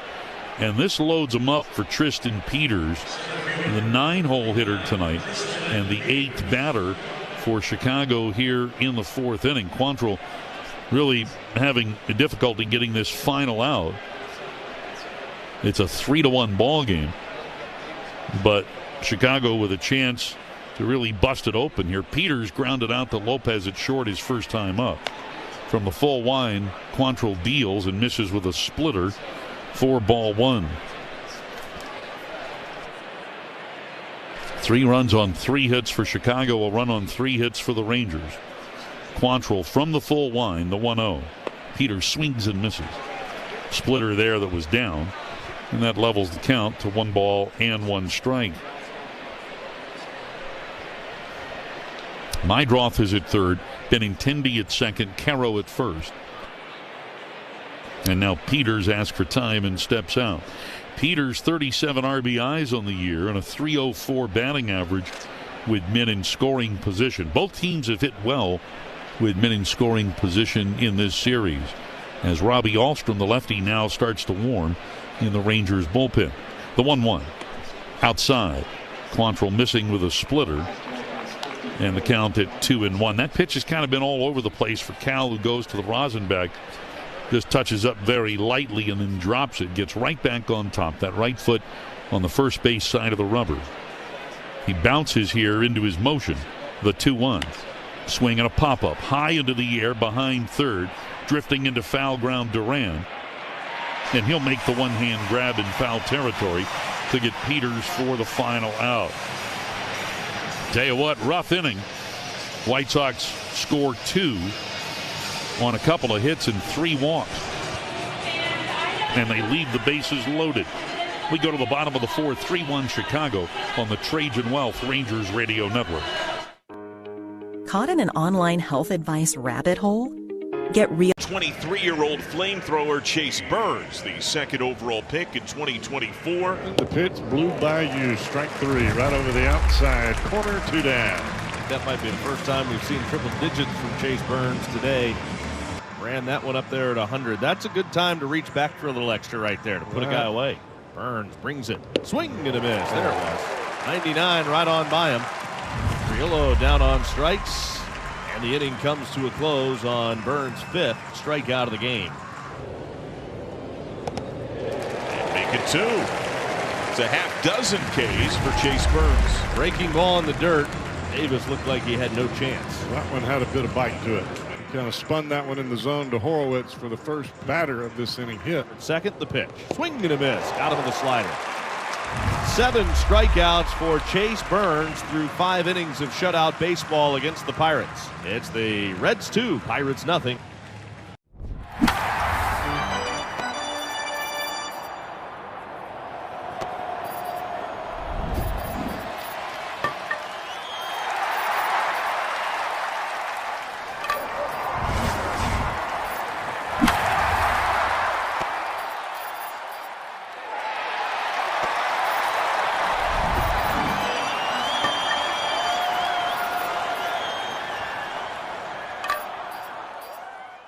Seattle Mariners for the final time at home this season, July 24th through the 27th.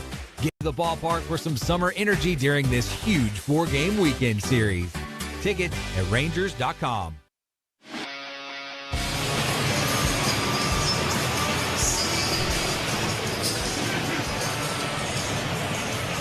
Brandon Nimmo leads it off for Texas here in the 4th. Rangers trailing now 3-1. This is the middle third of the order coming up against Anthony Kay. And the left-hander's first pitch is at the bottom of the zone at 4-1. Nimmo lined out the second, his first time up.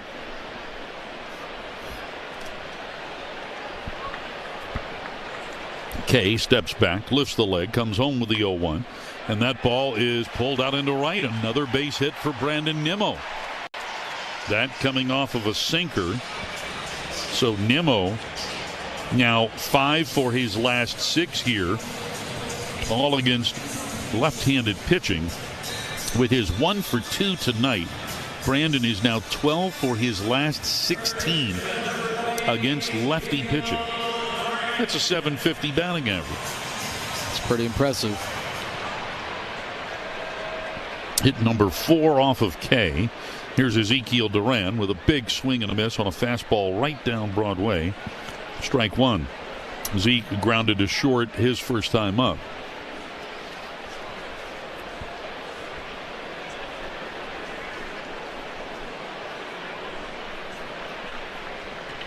The set and the 0-1 pitch. And that's shot down the right field line, just inside the line of fair ball. It kicks back toward the diamond. Montgomery picks it up just as Nimmo is about 3/4 of the way to third. Corey Ragsdale has the stop sign out. Zeke goes the other way with a double. And the Rangers have 2 in scoring position, down by 2 with nobody out here for Cam Cauley. It's a great way to answer. You give up 2 runs. First 2 guys get on there and score in position. Cam Cauley up. I wonder if the Rangers would consider trying to do something creative here with the speedy Cauley. Hit a home run last time. Maybe you just let him swing away, but Vargas, the third baseman's playing back. Murakami, the first baseman, doesn't move super well. Now Vargas moving in a little bit. First pitch to Cauley. It's over the outer half for strike one. Cauley, an opposite field home run back in the second. His first career home run, his first career run batted in.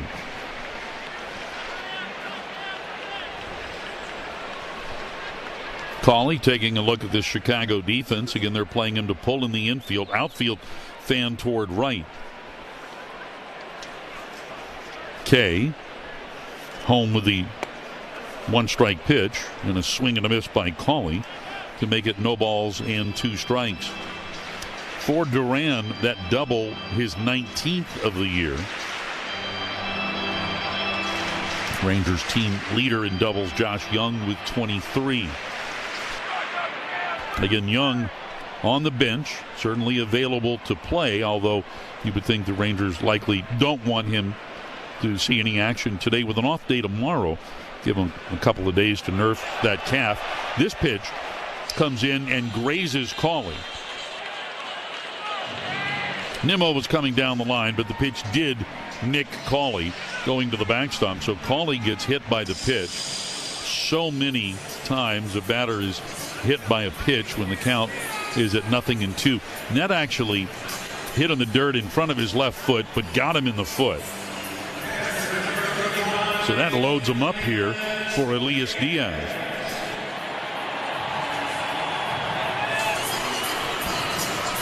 And Diaz struck out his first time up.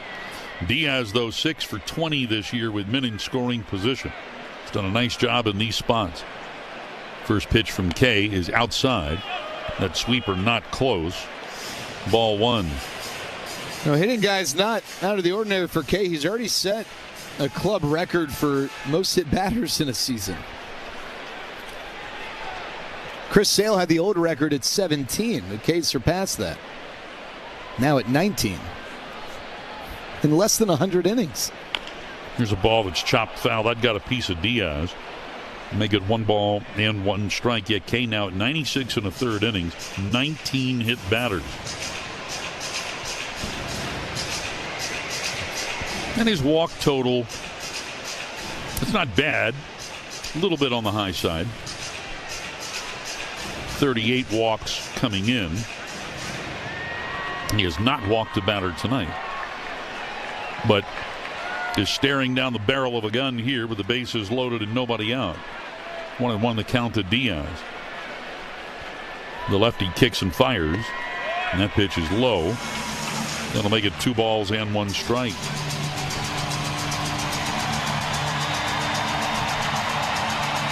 Well, a base knock ties it here. Infield playing Diaz to pull. The second baseman Mydroth up the middle. Peters in center, shading Diaz to go toward right center. The 2-1. Grounded slowly toward third, right over the bag. Fielded by Vargas on the bag for 1. A bouncing throw across completes the double play. Vargas and the ball arriving at third simultaneously. As he fielded it, he was stepping on the bag. And then he let go a throw that bounced, 3 times across to complete the double play. On the play, Brandon Nimmo scores, so the Rangers get a run there, and it's now 3-2. Well, you obviously don't want to come away empty-handed when you have the bases loaded, nobody out, but that double play is pretty ideal for the White Sox. Unless Alejandro Osuna can get yet another hit against the lefty and tie this game. No RBI there for Diaz. Osuna, a soft single to center his first time up, and a swing and a foul here that bounces over to Nicky Lopez in the on-deck circle, strike one.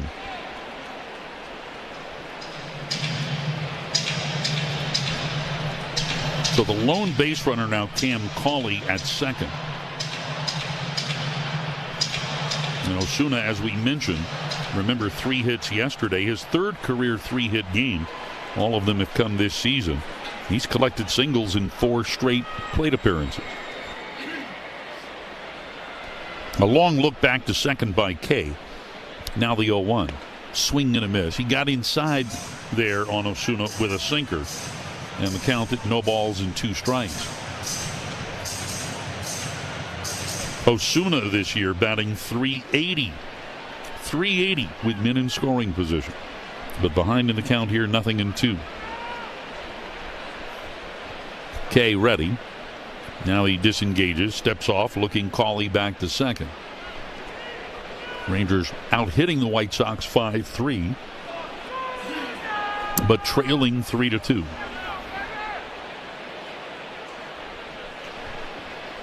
Kay sets again. The 0-2 pitch. Swing and a miss. Got him to chase a sweeper that was outside, and Osuna is out on strikes for the final out of the inning.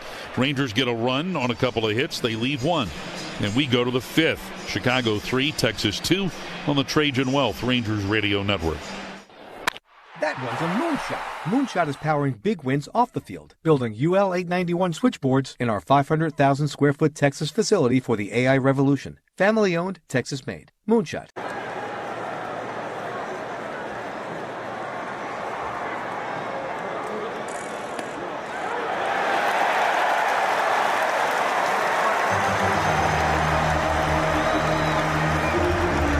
Pack your bags, it's time for a road twib. In a brand new segment, we're hitting the road, and our first stop is a big one. It's Yankee Stadium. Opened in 2009, Yankee Stadium's majestic presentation reflects the iconic look of the original stadium that once stood just across the street. Make your way over to Monument Park to see a collection of plaques and retired numbers that honor both Yankee legends and baseball greats. Over at the Yankees Museum, look back at over 100 years of team history. Time to grab a bite to eat. Maybe the classic chicken bucket or the ice cream chicken bucket. Whatever your appetite, they've got something for you. But the main event is always Yankees baseball, and there's not a bad seat in the house. Sit with the bleacher creatures in right field and join in on the famous roll call. Or take your place in the judges' chambers. Action and history are at every turn, and all fans will find something to appreciate at the home of the Bronx Bombers.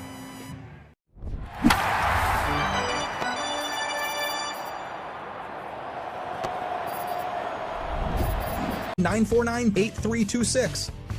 Advisory services through Trajan Wealth, LLC, an SEC registered investment advisor. Client paid advertisement. Other services through Trajan Estate and Trajan Tax. Additional disclosures at TrajanWealth.com.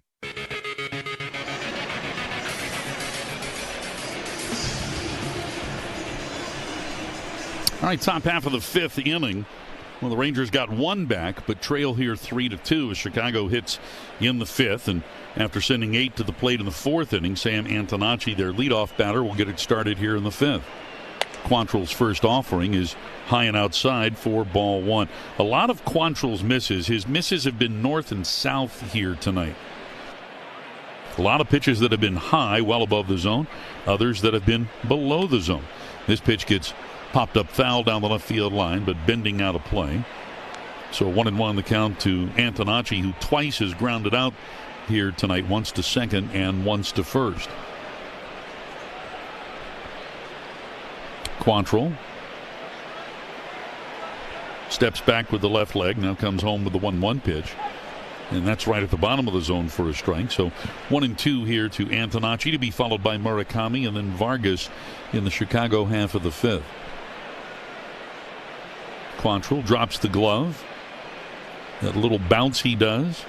And now fires the 1-2 and misses badly outside with the splitter. And the count 2 balls and 2 strikes.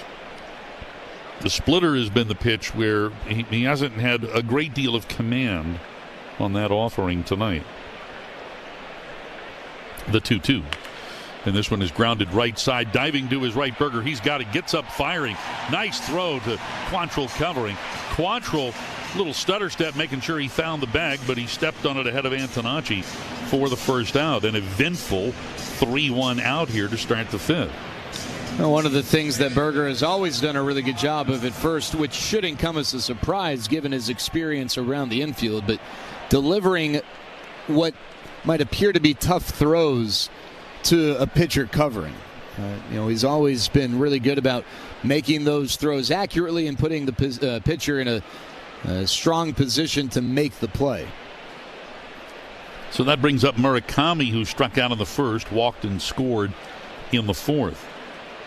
And the first offering to Murakami is in there for a strike, a splitter that hit the bottom of the zone. Murakami, slightly open stance, upright in the box, his left foot along the back line and on the inside line of the batter's box as he pops this one up high into the air, foul and out of play left side. That's going to hit all kinds of roof work before finally bounding down below to just a couple of rows behind the Chicago dugout. The ball was plinkoing in the roof. Here's the 0-2. And he misses very high with a fastball. 1 ball, 2 strikes. In the infield, the Rangers played Murakami to pull. Very slight pull shift in the outfield. And here comes Cal now with the 1-2. Swing and a miss. Slowed it down there. Curveball at 79 to strike out Murakami for the second out of the inning. Quantrill picking up his first strikeout, and that'll bring up Miguel Vargas. Hey, coming up on Friday, when the Rangers open up a 4-game series against the Seattle Mariners, if you're one of the first 10,000 fans age 18 and older to come out to the ballpark, you'll get the Choctaw Stadium Radio presented by Choctaw Casinos and Resorts. Tickets are available at Rangers.com. First pitch cutter misses here to Vargas for ball 1. Vargas has lined to left on a terrific diving catch by Osuna, and then last time up he popped up to Foscue. Quantrill with the 1-0. And that one a little bit high and inside. He didn't miss by a lot. 2 balls and no strikes to count here to Vargas. Vargas crowds the plate. He's back in the box. The 2-0. Hit into the air center field. Frozen is Cauley. Now he moves into his left. Still on the trot. He'll make the one-hand grab to get Vargas for the final out in the inning. That 1-2-3 inning brought to you by Pays Online Checkout. And we're halfway through here in Arlington. Rangers trail the White Sox 3-2 on the Trajan Wealth Rangers Radio Network. Hey, Rangers fans. The 2026 MLB.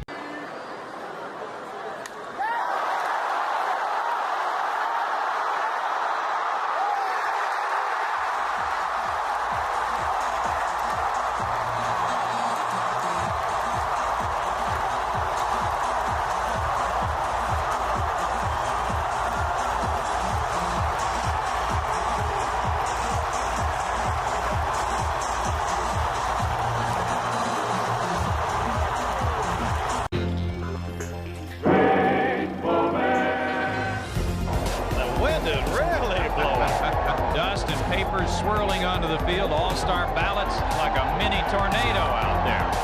This will be a wonderful night for the grounds crew. Well, you never know what you're going to see. No, the players all turning away from that wind so they won't get the dust in their eyes. This looks like a scene out of a Humphrey Bogart movie.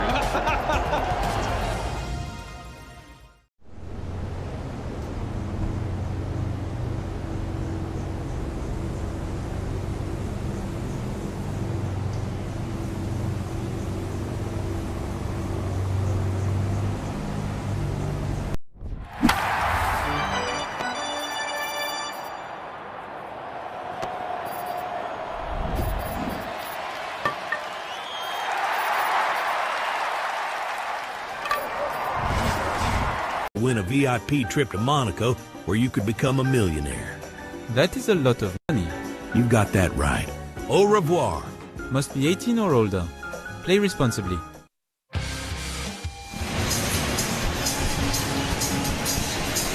Nicky Lopez leads it off for Texas here in the fifth. Rangers are down 3-2. Langford and Foscue to follow here against the lefty Anthony Kay. First pitch to Lopez, and Nicky fouls it back into the screen. Strike one. Lopez a sac bunt his first time up. 3 runs on 3 hits for Chicago, 2 runs, 5 hits for the Rangers. Lopez on the season batting .375 against left-handed pitching. And he takes this one way outside. Kay missing with a sweeper. And that'll level the count now to 1 ball and 1 strike. Fifth inning brought to you by Balcones. Discover Balcones Distilling, the original Texas whiskey. The 1-1. And that pitch over the plate but high. Sweeper coming in at 83. So 2-1 now the count to Nicky Lopez. Lopez, of course, a Chicagoland native. Here comes the 2-1. And that's hit to the right side, and lunging for it, Murakami, he makes the catch. Soft line drive. Murakami from first going to his right, able to get just a little bit airborne there to make the catch. Had he not caught it, Meidroth to his left was likely going to make the play. So 1 down here in the bottom half of the fifth. And that brings up Wyatt Langford. Our Aces update brought to you by Choctaw Casinos and Resorts, where the players play. And for that, we're going to go to Atlanta. Swing and a miss here by Wyatt Langford for strike one. Braves hosting the Padres. That game right now in the 8th inning, tied at 1.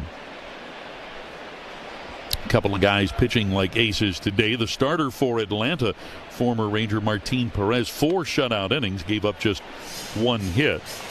This pitch comes in high. 1 ball, 1 strike to count to Wyatt Langford. And on the mound in the starting capacity for the Padres, Michael King. King has been pitching really well of late. He went 6 innings, giving up 1 run, struck out 7, lowered his ERA for the year down to 3.24. Swing and a miss here by Wyatt at a sweeper, and the count now at 1 ball and 2 strikes. But neither of those guys will figure in the decision, as the Braves are batting right now in the bottom of the 8th, the game tied at 1. If you want to know how Drake Baldwin's doing, he's 2 for 3. This pitch bounces in, and the count to Langford now at 2 balls and 2 strikes. I'd rather not think about it. 2 for 3. That's rather pedestrian compared to what he did this past weekend against the Rangers. 2 for 3 with like 12 RBIs and 2 homers. 10 hits in this series. Crazy.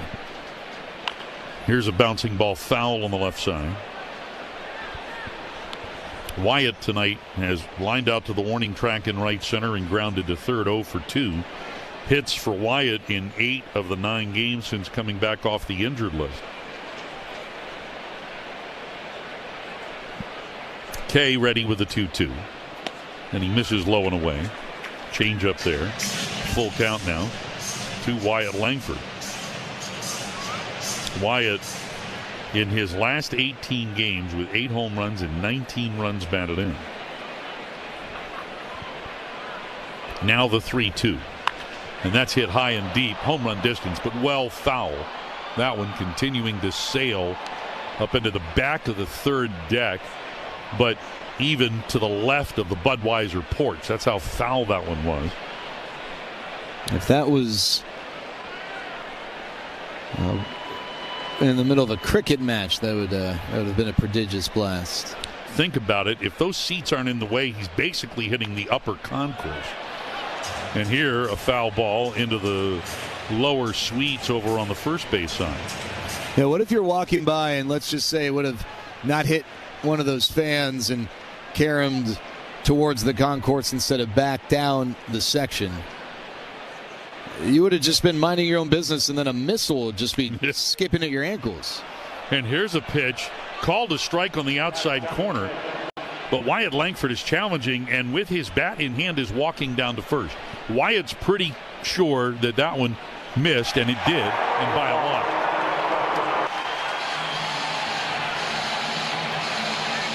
Yeah, unfortunately, some of the misses by Ryan Wills tonight have been somewhat egregious relative to how close some of the misses are that we see on a nightly basis. And Wyatt did take a step or two out of the box, but when he heard the strike call, he immediately turned to Wills and tapped his helmet. He wasn't looking in the first base dugout, so Wills granted the challenge, and Langford on board with the walk. Here's Foscue now, and he takes a pitch at the top of the zone for a strike, and Foscue is tapping his helmet. And I think Justin might be correct here. And he is. That ball was well above the zone.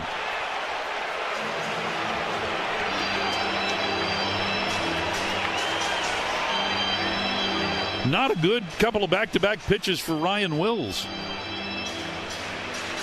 1-0 the count here to Foscue. Had an infield hit his last time up. He's 1 for 2.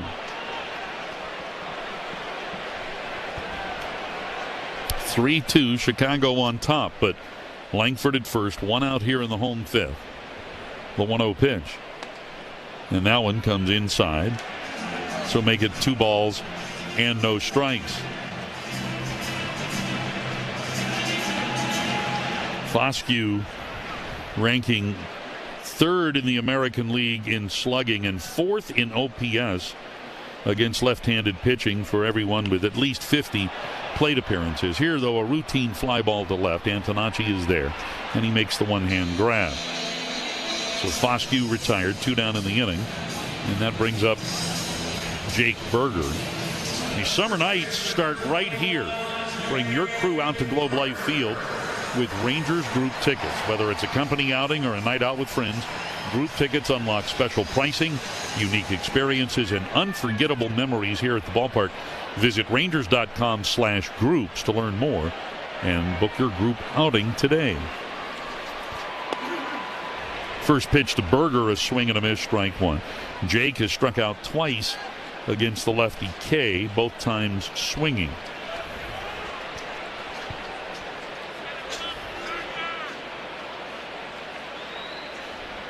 K sets at the chest. The 0-1. Inside, way inside. Missed with a cutter.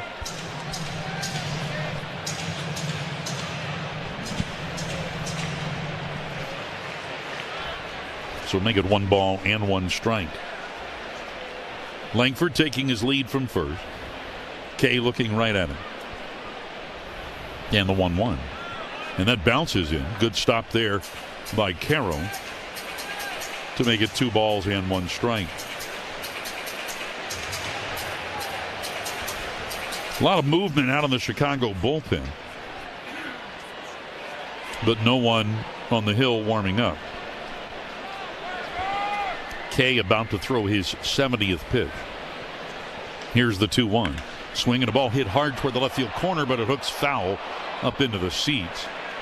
That's a shot off the bat of Jake Berger. Exit velocity of 109 miles an hour. And the count at 2-2. Yeah, he left that sweeper up. And he threw that same pitch in a somewhat similar spot to Berger his second time up, and Jake just missed it. I'd be surprised if we saw a sweeper again here on 2-2 after that one. On the Quick Trip scoreboard, we haven't given you an Astros update. Astros looking to sweep. The Marlins are tied at 2 in the 6th inning. The Marlins have lost 8 in a row.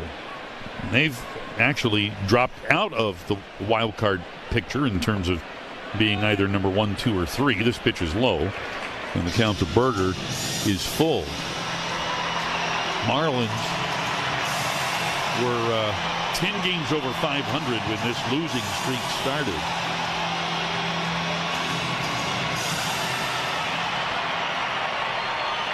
They're just a half game out of that final wild card spot at the start of play today, but Marlins and Astros tied at 2 in the 6th. 3-2 on the way. A swing and a foul. Jake got just a piece of that pitch. A slider that was way inside. fouled it off of his leg, and he's in some measure of pain here. And so plate umpire Ryan Wills will give him a little time as we now get the beginnings of activity out in the White Sox bullpen. Hard-throwing right-hander Jordan Hicks is the first up. All right, 2 men out. Langford at first. Rangers down by a run. Full count to Berger. Brandon Nimmo, the on-deck man. And Jake finally stepping back into the box here. Kay sets. The pitch is down and in, ball 4. He missed with a cutter. Kay actually with the kind of move there that had Langford going back to first as he was delivering the pitch. But it's a walk, so you've got 2 on, 2 out. Nimmo coming up here. And pitching coach Zach Bove out to have a chat here with Kay and Caro. Remember, tomorrow an off day, but the Seattle Mariners coming to town to begin a big 4-game series, a big wraparound series on Friday. Games Friday night at 7:05, Saturday evening 6:15, Sunday afternoon at 1:35, and then on Monday, getaway day, another afternoon affair at 1:35. Friday, Mackenzie Gore will be on the mound for the Rangers against Seattle right-hander Bryce Miller, having a great year. Again, the Mariners lost earlier today at home to Cincinnati. 5-3 was that final. All right, here's Nimmo now with 2 on and 2 out, of the Rangers down by a run. First pitch to Nimmo, a swing and a foul. Got just a piece of that cutter. Strike 1. Brandon lined out to the second baseman Mydroth in the second, and then singled to start the fourth and came in to score the run that made it 3-2.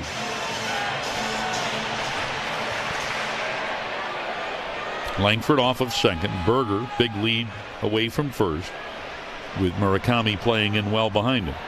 The 0-1, swing and a miss. Well located fastball there, a little bit inside, right along the top rail of the strike zone, and nothing in 2. The count now to Nimmo.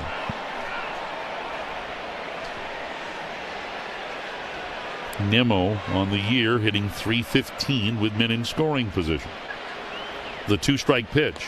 It's outside and low. So make it 1 ball and 2 strikes.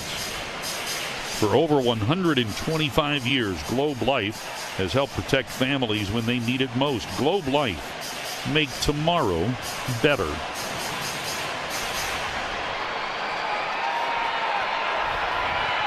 One ball, 2 strikes. Kay straightens to the set, lifts the leg and comes home. Check swing. That pitch way outside. White Sox appeal. Do not get a strike from Will Little down at third. And the count even here at 2 balls and 2 strikes. Outfield fan toward left. Antonacci in left, very shallow. Peter somewhat shallow over toward left center. Braden Montgomery far from the right field line. Out in right center field. Here comes the 2-2 pitch. And that's high. Caro trying to spot it for Ryan Wills. And the count to Nimmo is full. So the runners will have an opportunity to get moving here.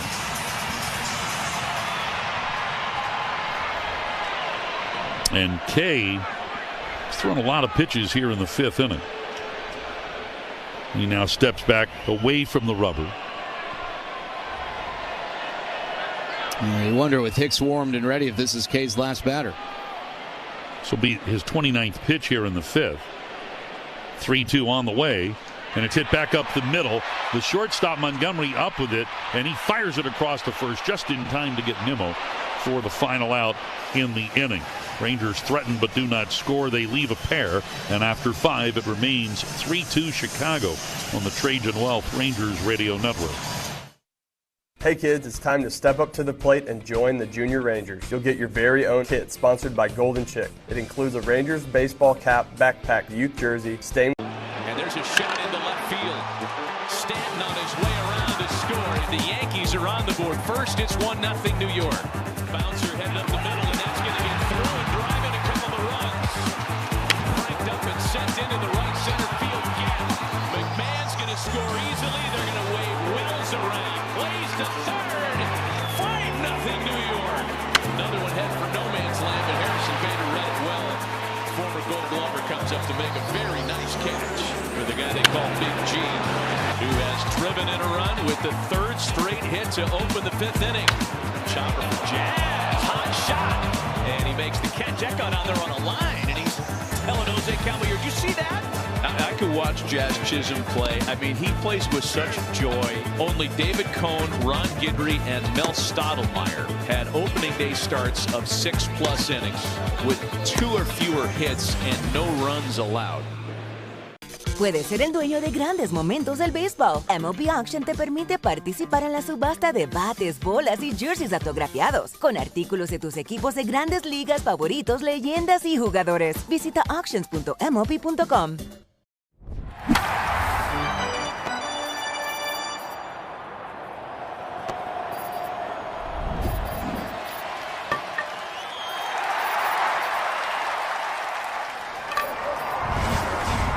The Choctaw Stadium Radio, thanks to Choctaw Casinos and Resorts. Tickets at Rangers.com. 3-2, the White Sox leading the Rangers in the rubber game of a 3-game series. Jacob Junis, the new pitcher for the Rangers. So Cal Quantrill goes 3 innings. Allows a couple of runs. He's on the hook for the loss, unless the Rangers bats can pick him up. The righty Junis facing Montgomery, and Meidroth. Sounds like a law firm. Colson Montgomery, Braden Montgomery, Chase Meidroth. And the first pitch to Colson Montgomery, the lefty, is in there for a strike, a sweeper. Interesting deployment of Junis, who we think of as the primary setup guy, but clearly this is the pocket that Skip Schumacher believes is most valuable. 0-1 outside, and also Skip does have the ability to go Junis in the 6th and 7th and Latz in the 8th and 9th with tomorrow's off day if he so chooses, and if those guys work effectively. 1-1, a sweeper swung on and missed by Montgomery towards his back foot. The count 1-2. Now, the small town of Holland, Indiana. Colson Montgomery grew up in Holland, which has a population of about 600 people.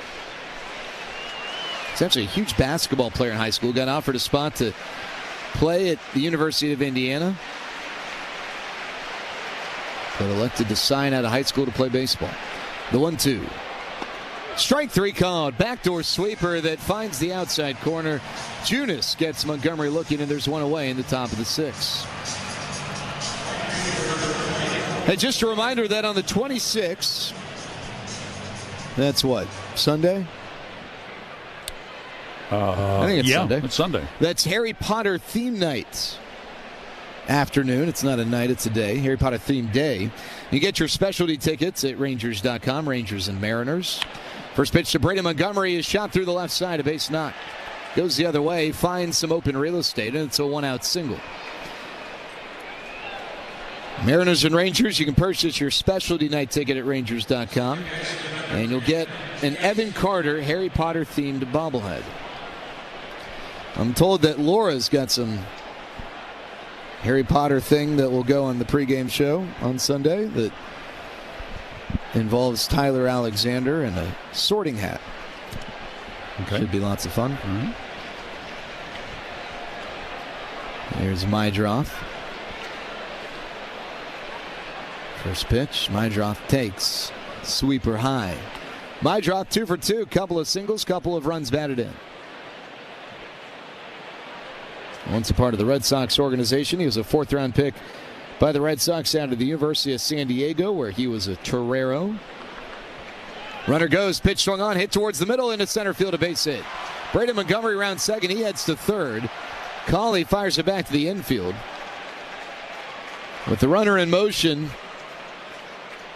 and given that Meidroth is a right-handed hitter, it brought Foscue towards the bag. Had it brought Lopez towards the bag, perhaps Lopez would have been able to redirect and make a play.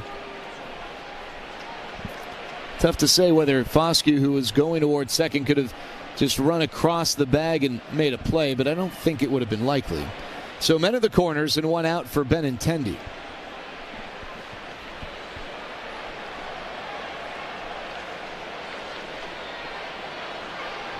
Junis kicks the righty's first pitch. Benintendi takes strike over the outside corner. Rangers were down 3-1 after 3.5 innings, and then in the bottom of the fourth, they loaded the bases with nobody out. Elias Diaz hit a ground ball right over the bag at third, and Miguel Vargas started a double play. A run scored for the Rangers, but that would be the only run they would score that inning. That double play was pivotal as Benintendi slices one in the air to center field. It drops for a base hit. One run scores. Maidroth rounds second, heads to third. He's in there safely. Andrew Benintendi with an RBI knock. The White Sox still have men in the corners. There's still one out, but now their lead is 4-2. Well, the White Sox know that Junis throws strikes. That sweeper was in the strike zone. Kind of came bearing in a little bit on Benintendi, but he managed to keep his hands in and drive that one up the middle. And we talked the other day about the importance of preserving deficits. Well, this is a big spot here. The Rangers are down 4-2. The number 8 hitter, Edgar Caro, who's not in there for his bat, is up. Fly out and a walk. He'll have to try and keep the deficit at 4-2. First pitch, Junis misses with a fastball at 94 miles an hour, a pitch that was a little bit up, maybe a little bit outside. Count 1-0. The 1-0 pitch, a swing and a foul back. Last year was Caro's rookie year, and he was all right, but he struggled offensively when he's been up with the big club this year, hitting just 185. Rangers don't have the infield in because their middle infielders are in double play depth. 1-1. Swing and a miss. Caro flails at a changeup below the zone. Count 1-2.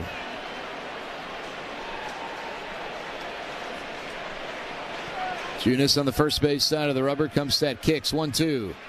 Check swing, changeup misses outside. So the count 2-2.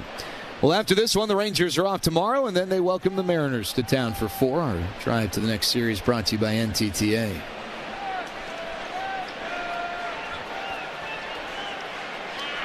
Two. The pitch. Breaking ball. Tap foul between the Texas tee behind home plate and the Rangers on deck, circle first base side. So the count remains 2-2 to Caro. Peters on deck. White Sox with a run across in the inning. It's 4-2 their advantage.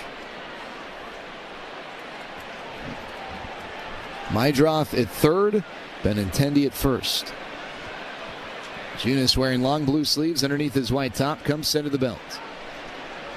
And the 2-2. Swinging a fly ball short left field. Osuna coming in. Probably not deep enough to score Maidroth. He tags from third but bluffs. Osuna's throw perfectly in line with Duran, the cutoff man, so Benintendi's unable to get up to second. He was ready. He went back just in case Osuna's throw was off target or missed the cutoff man. So a nice job by Junis getting the out without the runners advancing, and that brings up Peters. And Caro swung at a pitch that was outside. That would have been ball 3. It was a changeup fading away from him. Didn't get much of it off the end of the bat, hence the fly ball into shallow left. Here's the lefty Peters, 0 for 2, ground out and a pop out.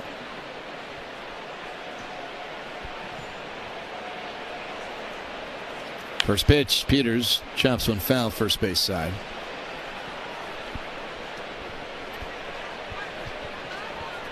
You know, Matt, the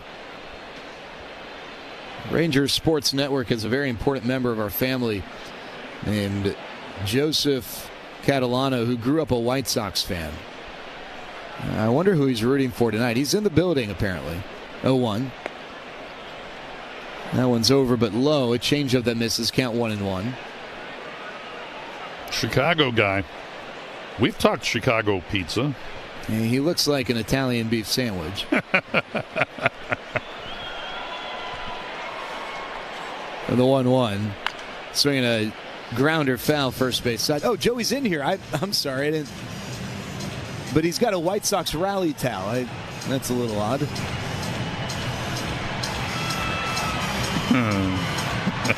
I'm just kidding. I don't want the wrong person to hear that and think that Joey's up here cheering for the White Sox. 1-2. Joey does great work. He's a valuable part of our RSN team. The pitch. That's outside and high. They count 2-2. The former Savannah Banana, Tristan Peters, an all-star for this White Sox team. Out of nowhere all-star. Men of the corners, 2 outs, 4-2 White Sox. Junis listening in for the sign, now gets it. Light glove set at the belt. The pitch. Just outside. He tried to sneak the breaking ball over the outside corner, but the sweeper didn't quite break enough to get to the black of the plate. So the count's full. The leadoff man, Antonacci's on deck. Benintendi will be in motion on the pitch as Junis is about to throw his 21st pitch of the inning. It's a big pitch in the game right here. 4-2 White Sox. Full count, 2 outs, men of the corners. Here comes the payoff pitch. Swinging a fly ball to right field. Nimmo back near the track. Leaps up, makes the catch as he crosses onto the cinders and presses up against the RSN sign on the padded wall in straightaway right. So Junis gets the out. Nimmo makes the play. The White Sox score a run, but they leave a couple stranded. It's 4-2. Chicago leading going to the bottom of the 6th on the Trajan Wealth Rangers Radio Network. Most of us are one good deal away from finally replacing that. Jim Thorpe's resume reads like a work of pure fiction. So he's in the Pro Football Hall of Fame. He's in the College Football Hall of Fame. He got Olympic medals for the decathlon and the pentathlon. He's the greatest at I thought I was an athlete, Lindsay. Thorpe finished his Major League Baseball career with the Boston Braves in 1919, where he played alongside an outfielder named Les Mann. He invented this particular projector. And this is not all he's done, right? He started championing to get baseball into the Olympics. He finally succeeded for the 1936 Olympics, which was held in Berlin.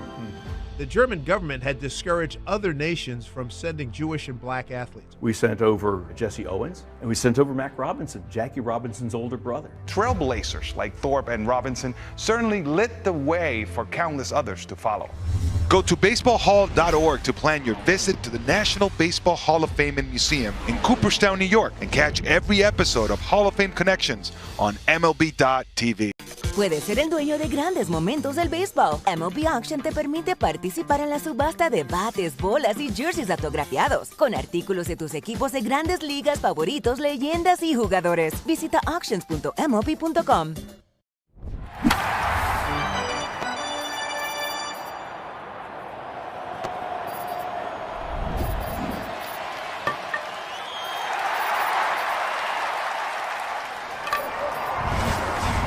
Retransmitted in any form, and the accounts and descriptions of this game may not be disseminated without the express written consent of Rangers Baseball, LLC.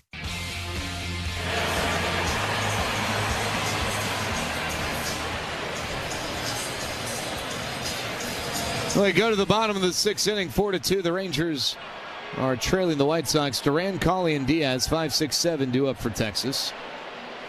Jordan Hicks, the new man on the mound for the White Sox on the first pitch. Fires a sinking fastball at 99 miles an hour over for a strike. Hicks walks a lot of guys, about a 16% walk rate, nearly twice the league average. But he's tough to hit. Duran swings 0-1. There's a slicing drive down the right field line. If it's fair, it's trouble. That bends foul in front of the pole. And so the count's 0-2.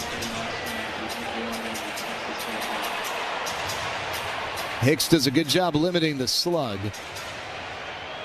Now, righties have had more success slugging against him than lefties. Lefties have actually really struggled against Hicks. But Duran a righty, Colley on deck a righty, Diaz on deck a righty.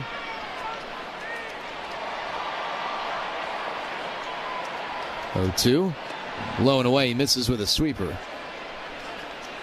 Throws that pitch a little more often to lefties than he does righties, but used it right there to Duran. Hicks has not been scored upon here of late, scoreless over his last 5 outings. 1-2. That's over but high. He misses with a sweeper again, and the count 2-2 to Duran. Rangers and White Sox exchanged runs in the second. White Sox put up 2 in the fourth while the Rangers came back and scored a run, but then the White Sox added a fourth in the 6th inning. The 2-2 just outside. Duran lays off the fastball, and the count's full.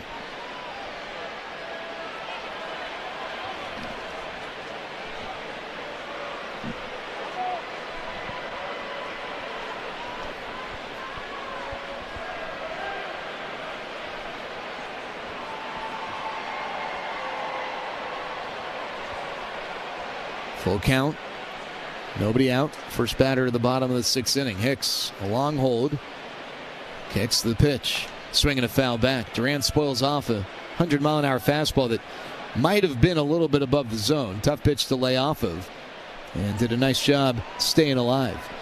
Hey, the Grateful Dead theme night giveaway will come your way on August 3rd when the Rangers and Giants meet up after the trade deadline.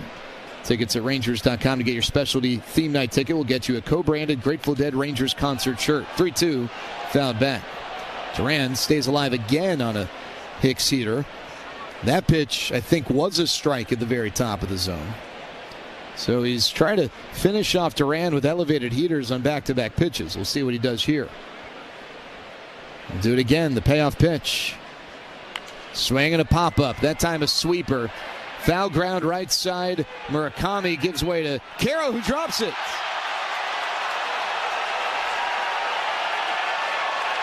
Edgar Caro, about 35 feet up the line and maybe about 10 yards into foul ground. Didn't quite get fully underneath it. He tried to make a basket catch at the last second, and it just popped out of his mitt. And Murakami was standing close by, but didn't lunge for it. He figured Caro would catch it. Murakami not able to pull the Pete Rose there and help out his catcher. So another full count pitch. Hicks to Duran. Swinging a ball hit down the right field line. Montgomery over, but that one is fouling out of play. So Zeke is going to see a 10th pitch. Hey, let's pause for station identification along the Trajan Wealth Rangers Radio Network. Your home of Texas Rangers baseball. KRLD-FM and HD1 Dallas-Fort Worth. We are 105.3 The Fan. All right, pitch number 10. Hicks to Duran. 3-2. Here it comes. Swing and a miss.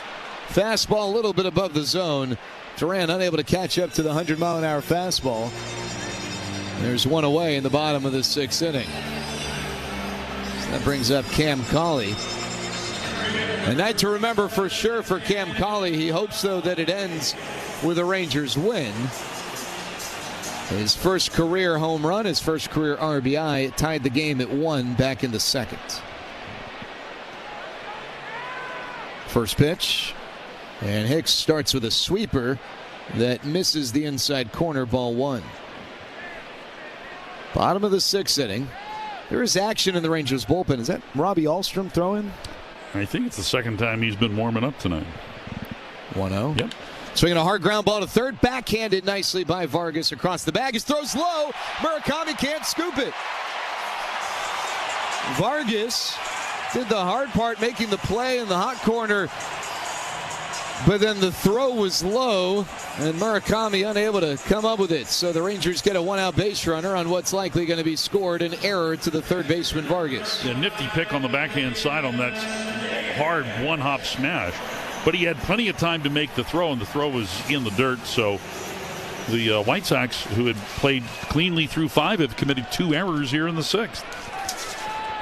So here's Diaz. First pitch. Swinging a ball, hit in the air to short right field.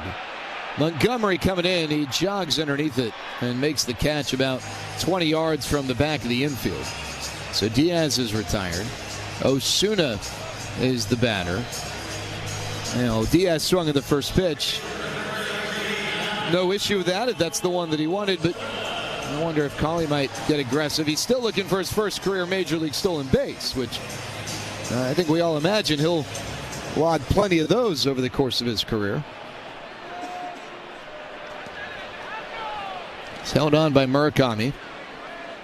Hicks kicks. First pitch, Osuna takes. That's high, ball 1. Grant Taylor starting to throw in the White Sox bullpen.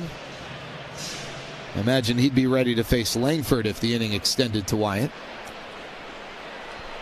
1-0. Osuna takes over, but just low, and Caro wants a challenge. No one's missed a challenge yet.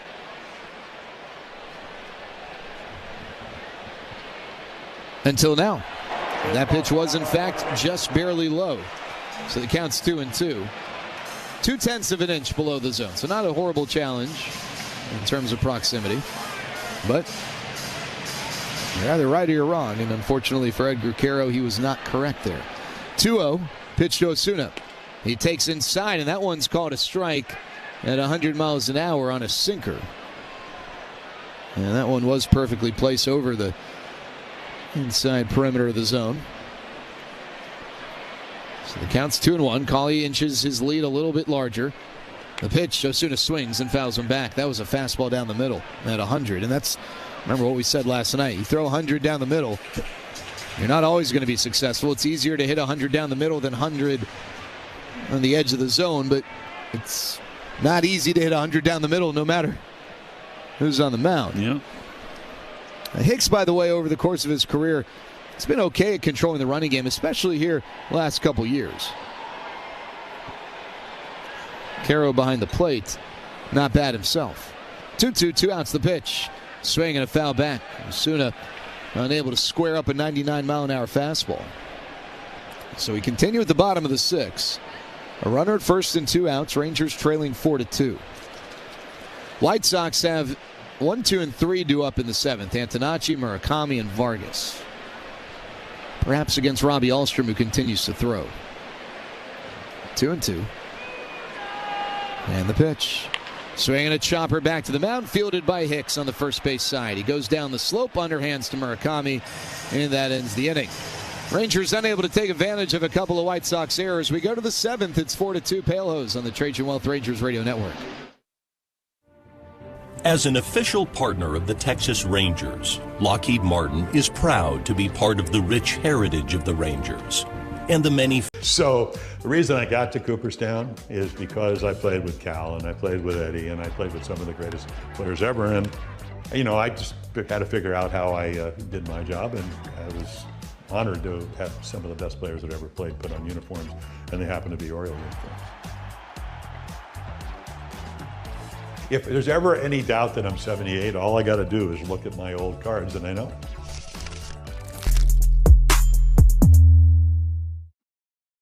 Contreras is chewing on the tape.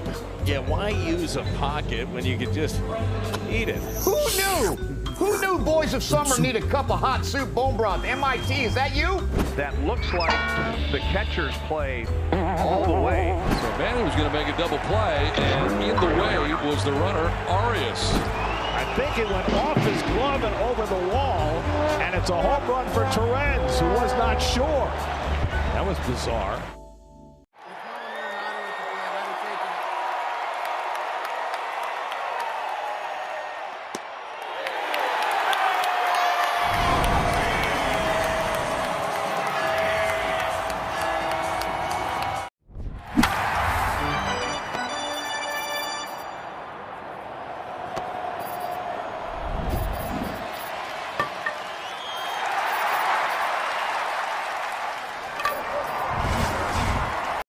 Lasso it.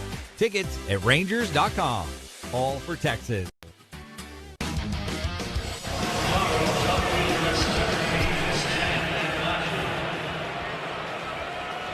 Four to 2. White Sox leading the Rangers. We go to the top of the 7th inning. It's Robbie Ahlstrom on the pitch. Top of the order, due up for Chicago. Antonacci, Murakami, and Vargas. Couple of lefties and then the righty Vargas. Antonacci 0 for 3 with 3 groundouts. First pitch from Ahlstrom. Swing and a foul back. Ahlstrom in his maiden voyage as a big leaguer, making his 21st appearance.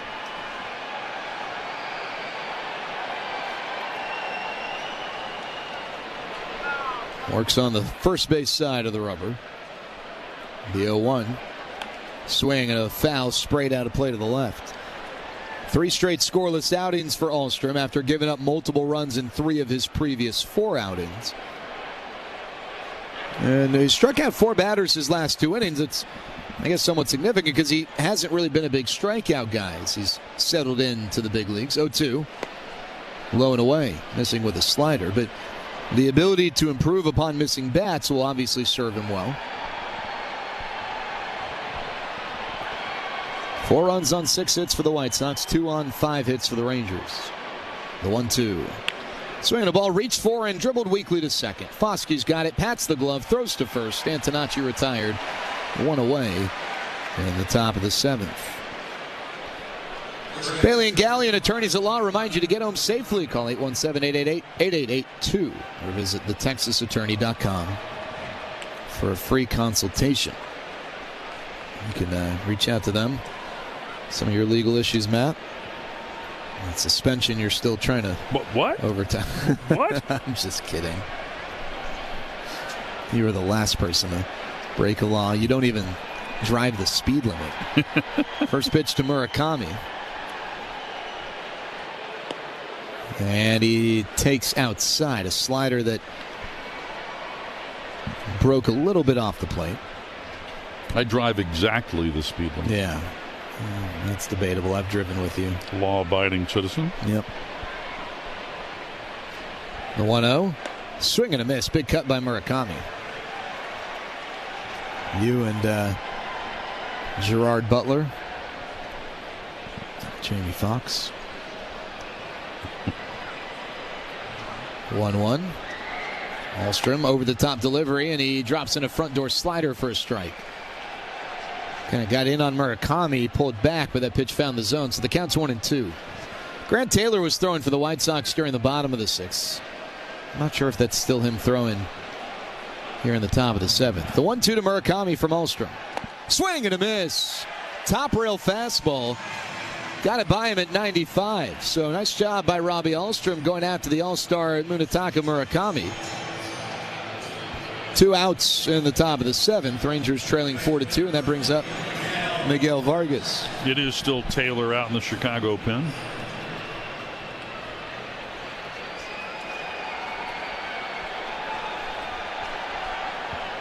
Vargas, a right-handed batter.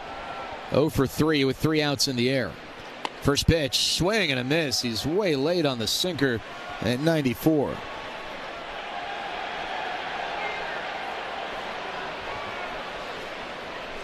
Rangers have Lopez, Langford, and Foscue 9-1-2 due up in the bottom of the 7th. The 0-1 outside, count 1-1.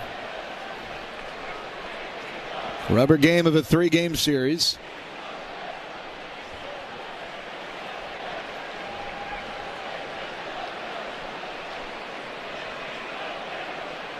The 1-1 pitch.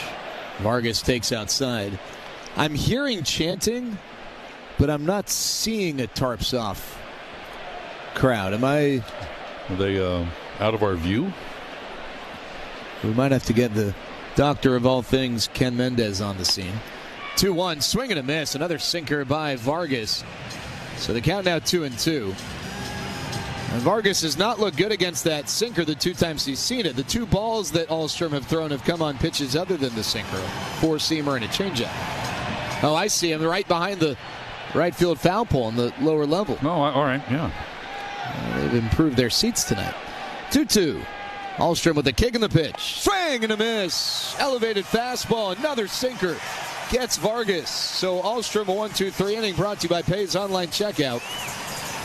Rangers going to the stretch trailing 4-2. Lopez, Langford, Foscue coming up after this on the Trajan Wealth Rangers Radio Network. At Comerica Bank, we've helped build some of America's most iconic. 2-2 to Chaparro, who crushed his one out to deep left center. Edge ball is hammered and out of here.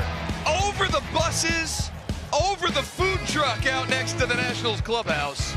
Andres Chaparro, a mammoth homer here in West Sacramento. Dan, and this one had to be the longest one of the year. 467. It just came down. I mean, they're celebrating right now with Andres being like, look, you hit that 107, but it just landed. Oh, my.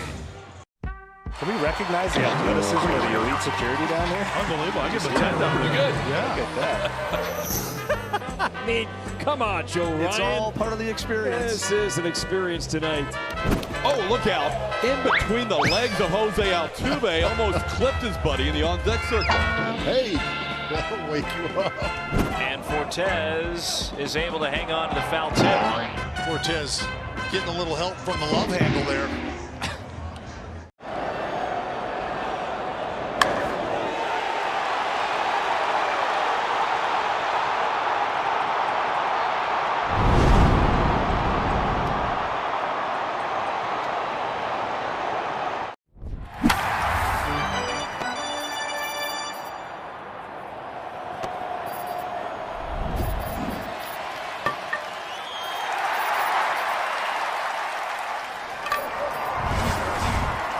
Rangers players each Tuesday afternoon with DFW's hottest show, the G-Bag Nation, 2 to 7 on your official home of the Rangers, 105.3 The Fan.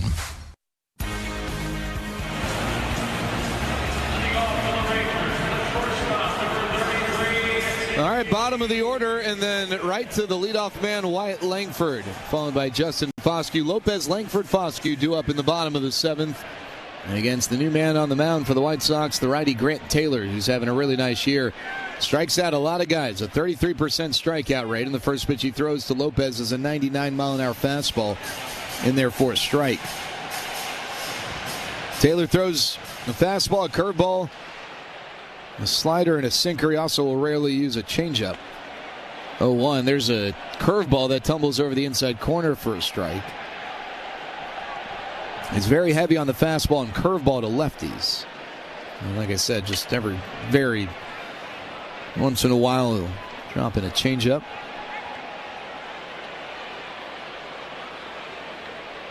0-2. Swing and a tip held onto by Caro, so Lopez strikes out on a 99-mile-an-hour fastball. 3 pitches, and he's erased. So here's Langford.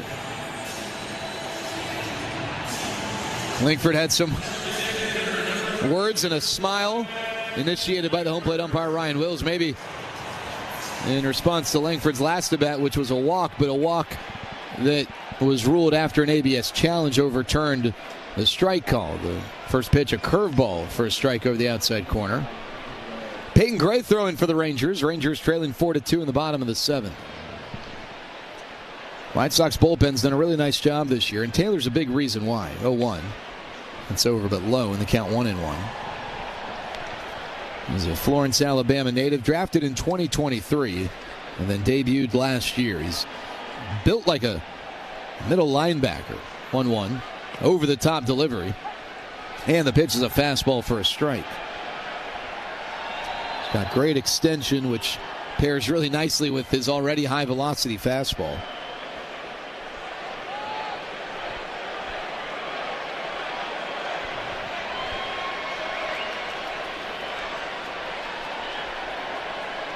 The 1-2.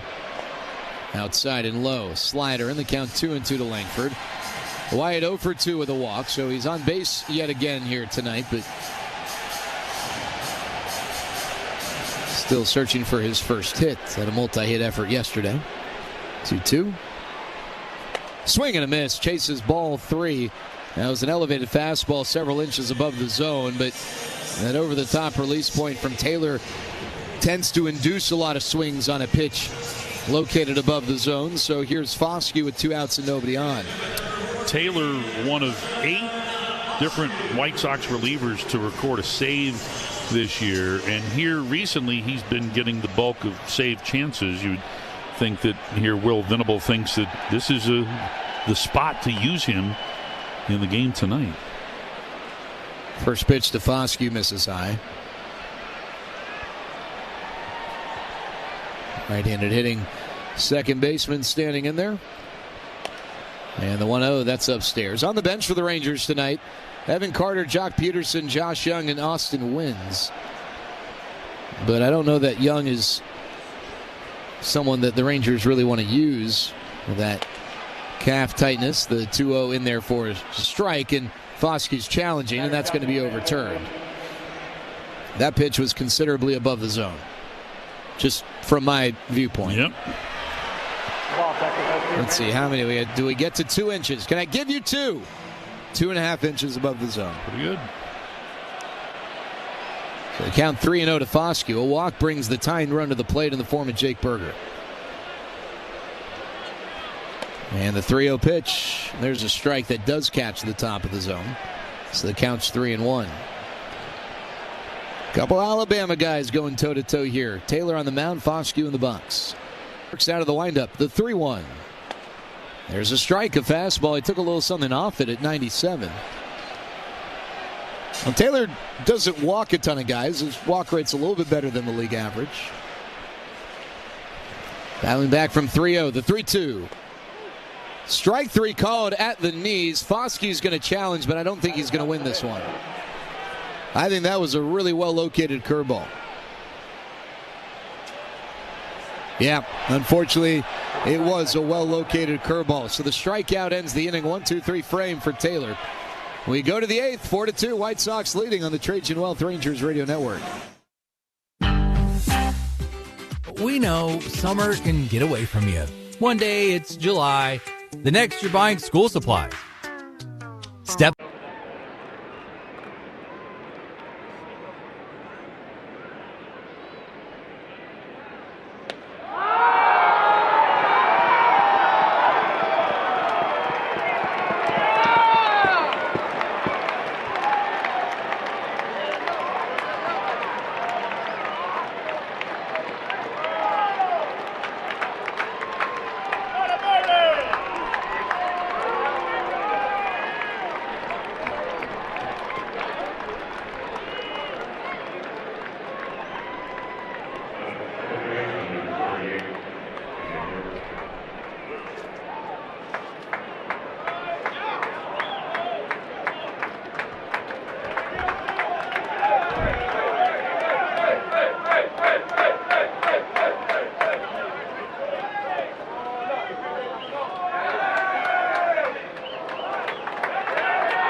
SQOR.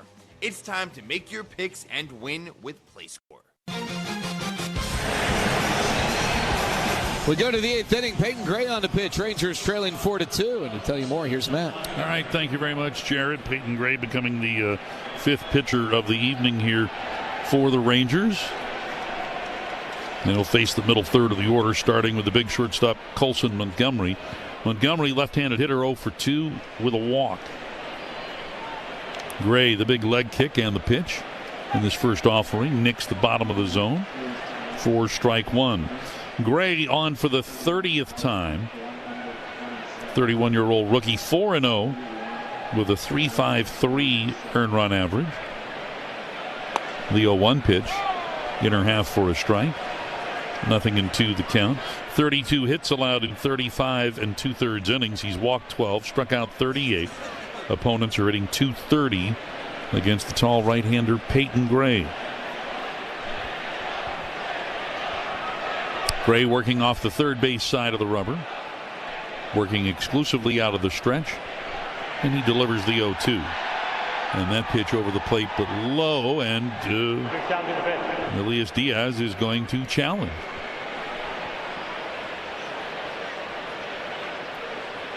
And Elias is going to be wrong here, and so the Rangers now are out of ABS challenges.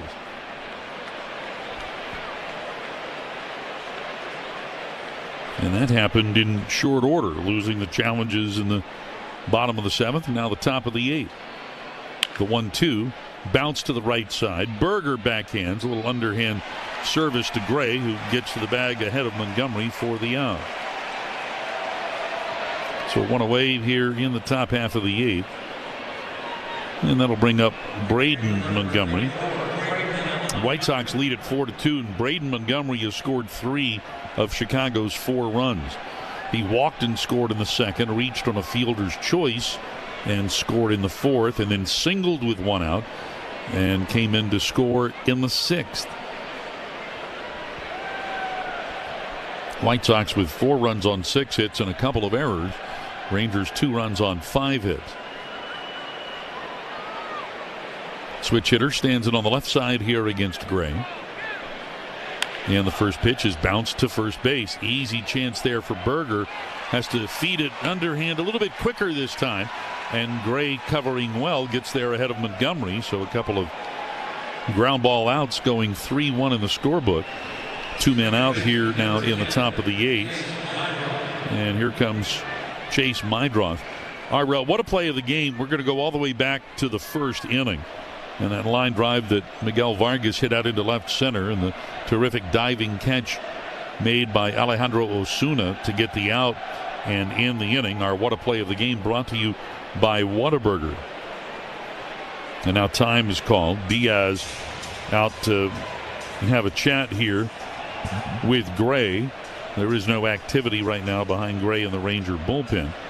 Meidroth having a very good day at the plate. While Montgomery has scored 3 runs, Meidroth has 3 hits, all singles. And his singles in the second and fourth brought in runs. So he's 3 for 3 with a pair of RBIs. Right-handed pitcher, right-handed batter. And the first offering to Meidroth. That one's right down the middle for a strike. Fastball at 94.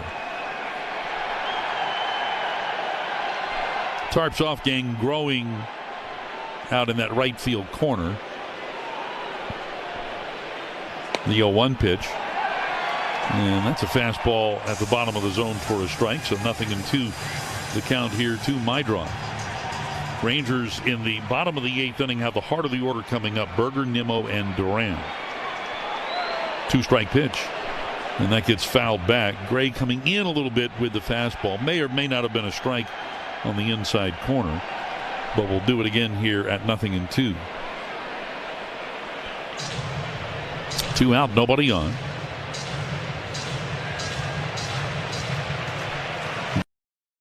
Affirmative now sets at the chest. And again the 0-2. And that one fouled back. Meidroth lunging for a slider that was a little bit off the outside. But we stay at no balls and 2 strikes. On deck, Andrew Benintendi, who has a couple of hits and a couple of runs batted in here tonight. 4-2, White Sox up in the 8th. Gray again at 0-2. And that one is lined into center field. Cawley coming on, but he pulls up and will play it on 1 hop. You could tell he was kind of in between there, wondering, should I maybe go for it, dive, coming straight in, or be safe here, make sure that I keep it from getting by me, and he picks the latter. So Meidroth has a 4-hit ball game and is on board here for Benintendi. And if you're not sure, that's the right play, because the last thing you want to do is with 2 outs just give the White Sox a free pass to a runner in scoring position. And Benintendi looks at a pitch down the middle for strike 1. Benintendi 2 for 3 RBI singles each of his last 2 times up. Back in the second inning, he grounded into a double play. Infield playing the left-handed hitter to pull. As Gray uncorks the 0-1. And that pitch a little high and outside. So make it 1 ball and 1 strike. Nice crowd on hand on this Wednesday night. Hoping for a late rally by the home side. The 1-1. Swinging a foul. That deflected, I think, off of the plate umpire Ryan Wills. And the count now at 1 ball and 2 strikes.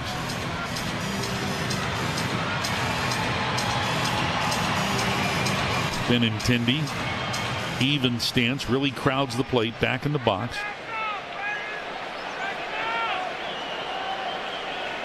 And now Gray delivers the 1-2. Swing and a miss. He struck him out. Got him with a fastball just a little bit above the zone. So Benintendi strikes out to conclude the top of the 8th. White Sox get a hit, and they strand Meidroth. We go to the bottom of the 8th. Chicago leading Texas 4-2 on the Trajan Wealth Rangers Radio Network. Give me that golden. I'm obsessed with the best, not a crave. We have a couple things out here for the first acknowledged unassisted triple play. And Cy Young said, Neil, where are you going? He said, 3 outs. Neil Ball had a fairly short career as a big leaguer, but continued playing in the minors, where he encountered true baseball royalty. Now we're going to connect to Babe Ruth. He dominated the game like no one else had before. I'm holding Babe Ruth's bat. During a 1934 baseball barnstorming tour of Japan, Ruth faced 17-year-old pitcher Eiji Sawamura. Sawamura became a hero in Japan, and the Nippon Professional Baseball League's version of the Cy Young Award bears his name. Maeda won the award in 2010 and again in 2015, when the runner-up was Shohei Ohtani. First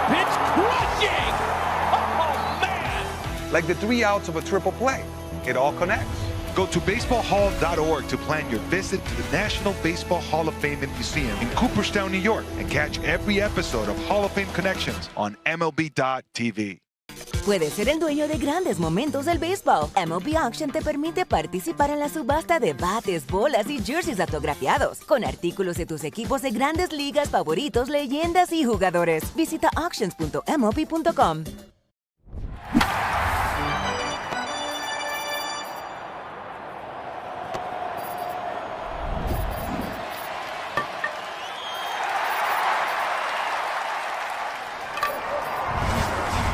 For the final time at home this season, July 24th through the 27th. Get to the ballpark for some summer energy during this huge 4-game weekend series. Tickets at Rangers.com.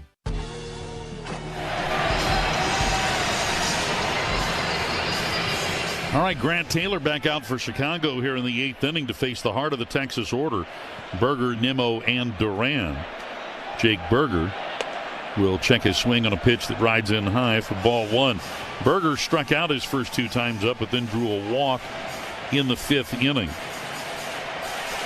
And Berger has faced Taylor before just once, and he struck out. Hard-throwing right-hander home with the 1-0. Misses low and outside. And that'll make it 2 balls and no strikes. 4 runs on 7 hits, 2 errors for Chicago, 2 runs, 5 hits. No errors for the Rangers as we play here in the bottom of the 8th. Taylor's 2-0 pitch. Bounce to the right side, charged by Murakami. He has it at the cut. Turns to his left and touches up to get Berger for the first out. And that'll bring up Brandon Nimmo. Our injury report brought to you by Bailey and Gallion. A little different injury report today. We had this teed up yesterday.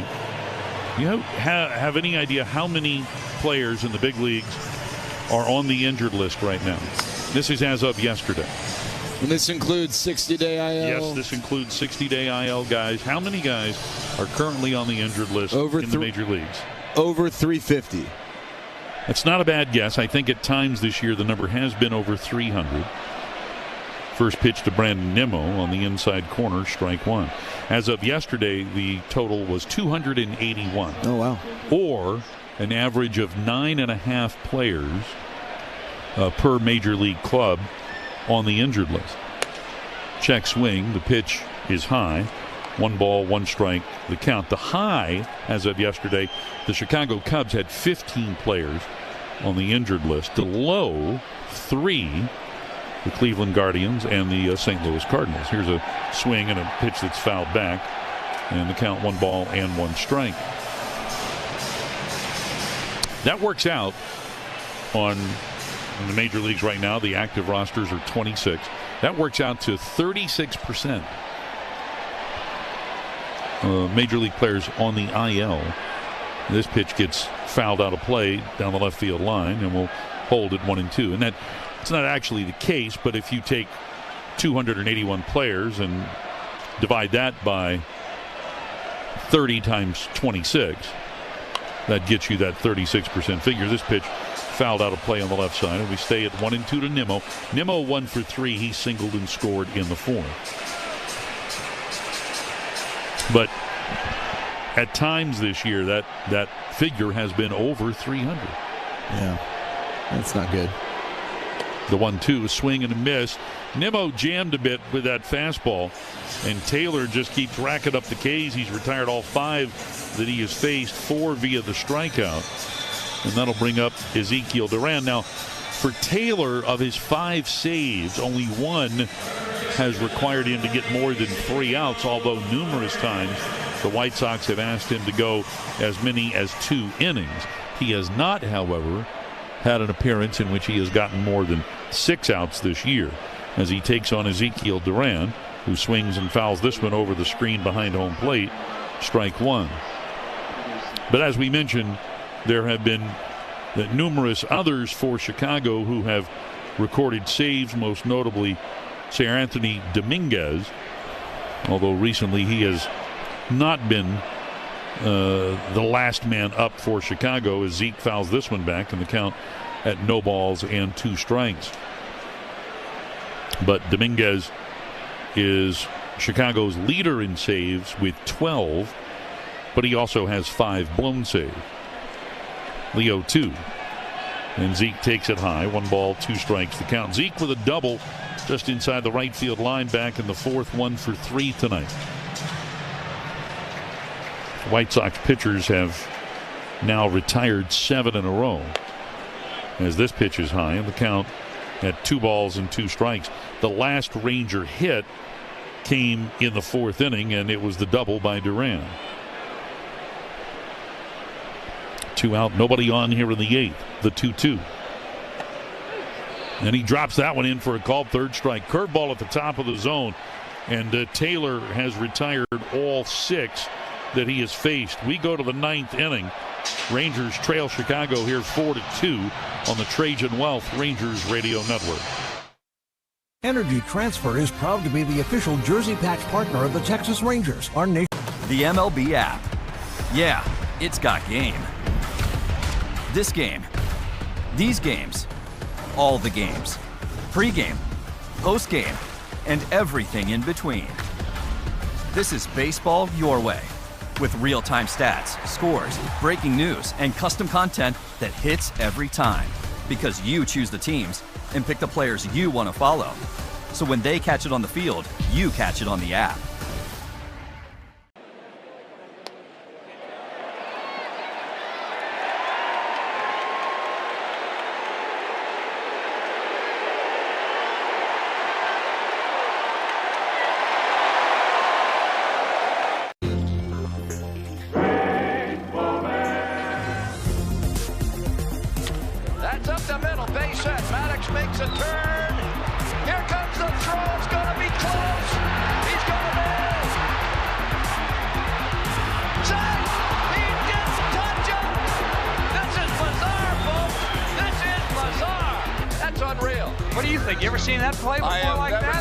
Seen anything like it.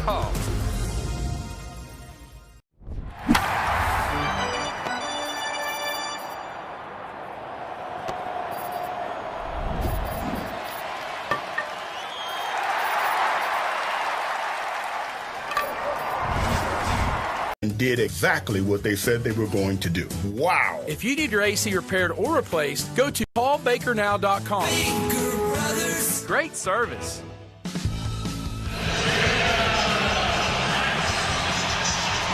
All right, top of the 9th inning, and the Rangers call on the lefty Jacob Latz. Now, obviously, Latz is not usually employed in these situations. The Rangers trailing 4-2, but with an opportunity still to win a ball game, and there being an off day tomorrow, Latz being used in this spot. First pitch to Edgar Caro gets fouled back here for strike 1. Add into that the fact that Latz has not yet pitched in this series. So he's fresh, good to go. Rangers hoping to hold the line here at a 2-run deficit in the 9th inning as Caro lifts one down the right field line. Fading foul and landing in the seats out of play. 0-2 the count. Caro 0 for 2 with a walk in the ball game. Latz is on for the 37th time. 2-1 the record, 19 saves and a 1.57 ERA. Just 19 hits allowed in 46 innings. Opponents hitting just 123 against the lefty Latz. This pitch is high, 1 ball, 2 strikes the count. Latz, another product of the Chicagoland area. And of course, his work against right-handed hitters has been spectacular this year. Righties hitting just .097 against Latz. And there, a swing and a foul that knocks Elias Diaz down behind the plate. Elias rolling over, but now getting up, and Caro checking on him, and Elias says he's okay. So the count holds here at a ball and 2 strikes, and ouch, that hit him in a tender spot. Well, at least he's not.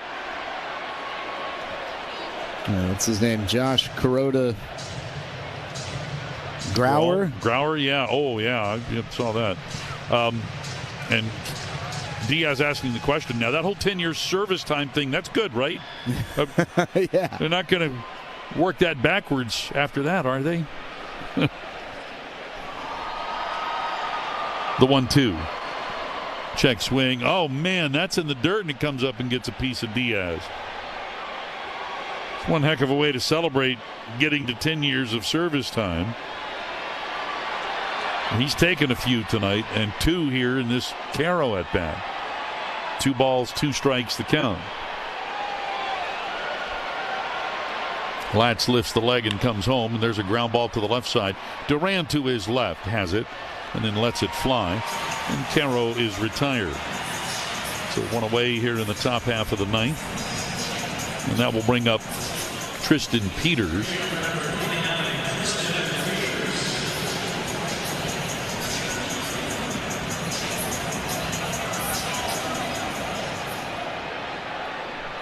That Twins-Guardians game final. Twins beat the Guardians 10-6. So the White Sox with an opportunity to have a full game lead. Here's a bunt right in front of the plate, pounced on by Diaz, and he throws a seed down to first. Nice throw there by Diaz to get Peters trying to bunt his way on for the second out.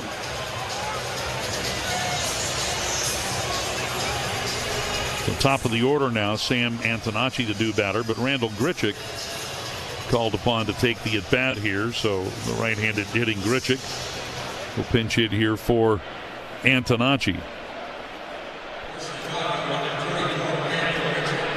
Grichuk, the Texas native, batting .250 this year overall. In 49 games with the White Sox, he's hitting .265. Grichuk for the season, 9 homers, 24 runs batted in, and a .283 on base percentage. As Latz tosses a fastball in high for ball 1. Antonacci had gone 0 for 4, having grounded out 4 times. The 1-0, foul ball, coming back up this way. Doesn't quite make it to our level, and that'll make it 1 ball and 1 strike.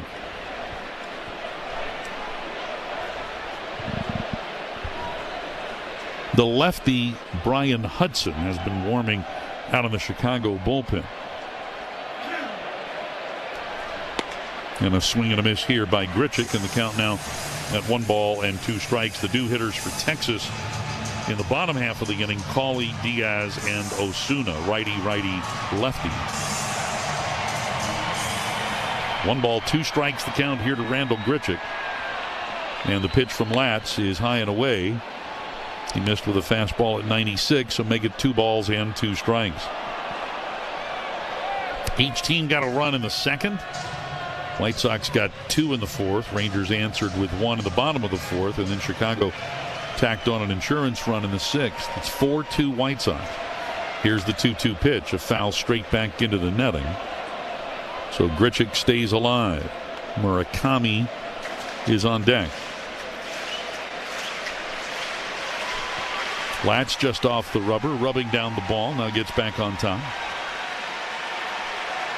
Glove folded over the outside of his right thigh as he peers in. Now he's got the pitch, straightens to the set, and delivers. And a foul ball. It was a fastball toward the outside part of the plate. So we stay at 2 balls and 2 strikes. Latz to the rosin bag and then fires it down.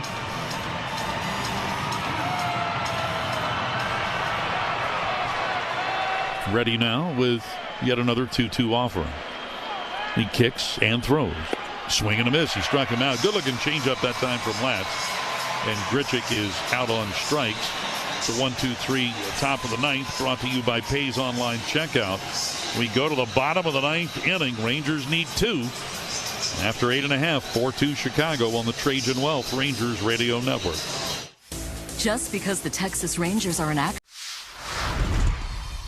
A snack that Freddie cannot resist. I would have to say chips and guacamole. Organic mango, yep. Is that because of the strong Dominican contingent in the major leagues, bro? Has anybody ever struck out and gone crazy and smashed the cooler full of mangoes? Nah, our team's not really into smashing each other's stuff, I guess. Are you a seasoning guy? You like to drown your stuff in dips and sauces? No. Gotta watch my figure. And it looks great, brother. I appreciate it. Very sexy man. Yeah, Let's go, Freddie Freeman, ladies and gentlemen.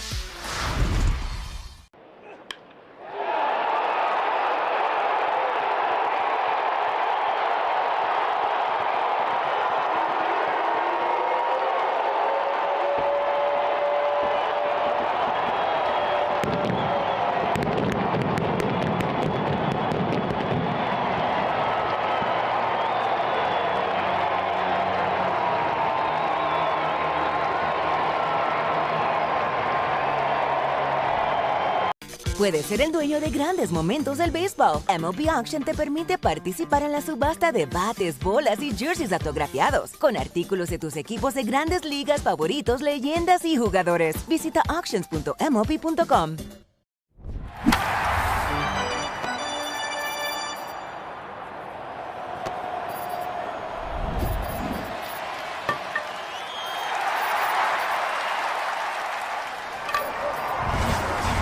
And 949-TEAM. That's 469-949-8326. Advisory Services, Trajan Wealth, LLC, and SEC Registered Investment Advisor. Client, paid advertisement. Other services through Trajan Estate and Trajan Tax. Additional disclosures at TrajanWealth.com.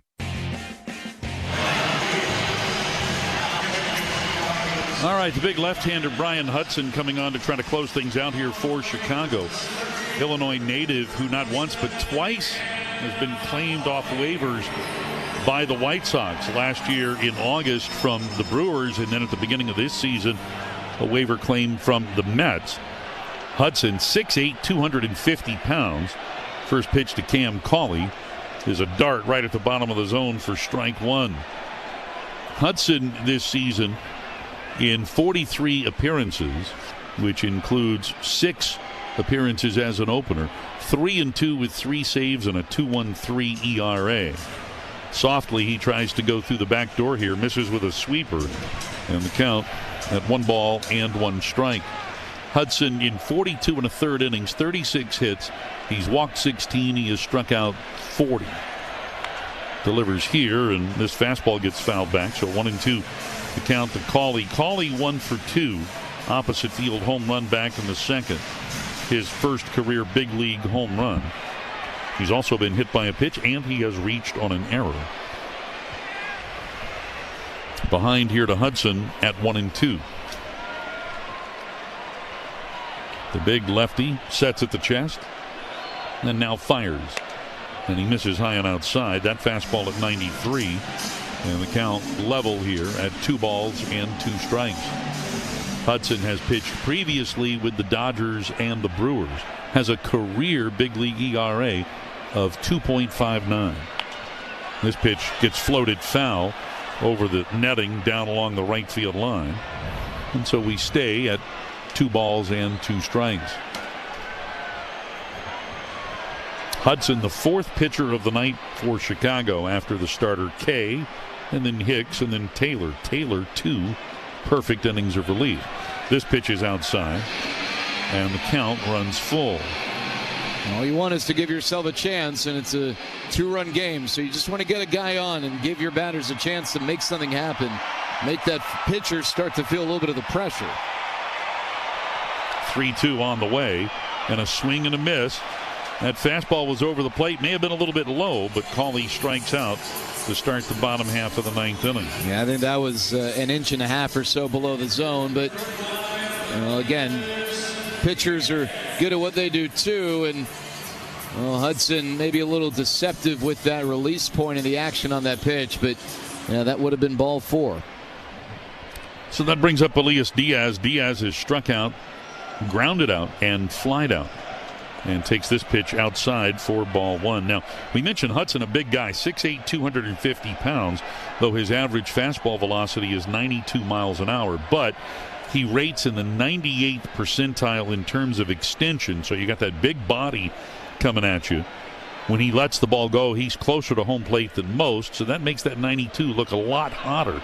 And here a swing and a miss by Diaz. He tried to check, but went around on a fastball near the top rail. And the count at a ball and a strike. Chicago pitchers have retired 10 in a row. The 1-1 check swing, and that one gets fouled off over Alejandro Osuna in the on-deck circle. 1 ball, 2 strikes the count. Junior Perez now out in left field. Remember, Antonacci lifted for the pinch hitter Randall Grichuk, so Perez now out in left.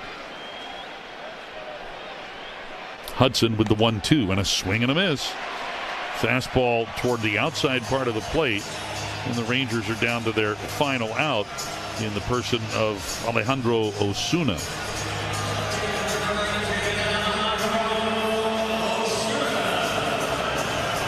Osuna facing Hudson for the first time.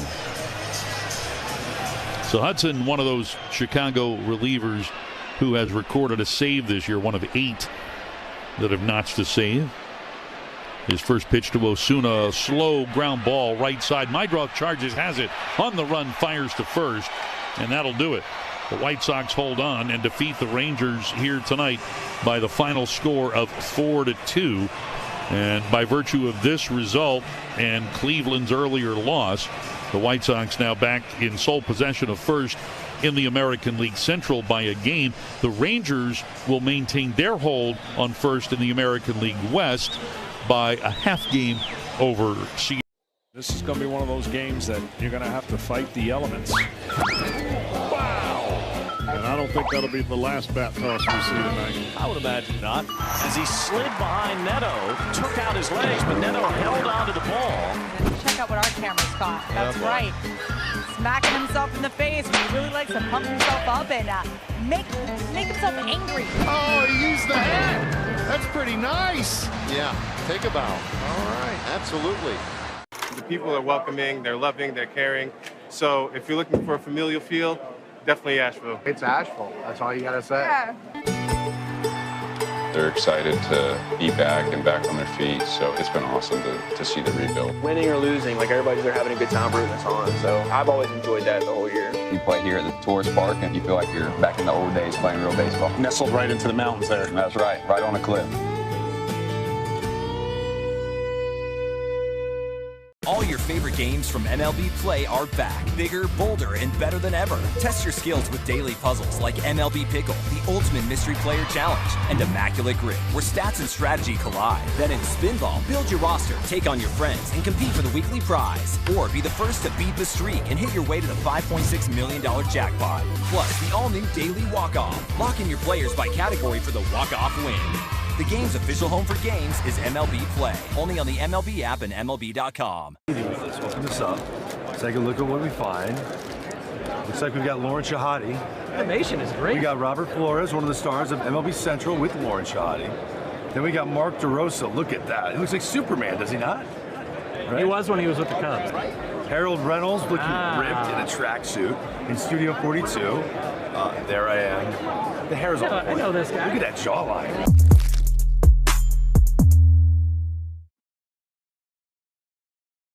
Puedes ser el dueño de grandes momentos del béisbol. MLB Auction te permite participar en la subasta de bates, bolas y jerseys autografiados, con artículos de tus equipos de grandes ligas favoritos, leyendas y jugadores. Visita auctions.mlb.com. As the White Sox have a game lead over Cleveland for first in the Central. Rangers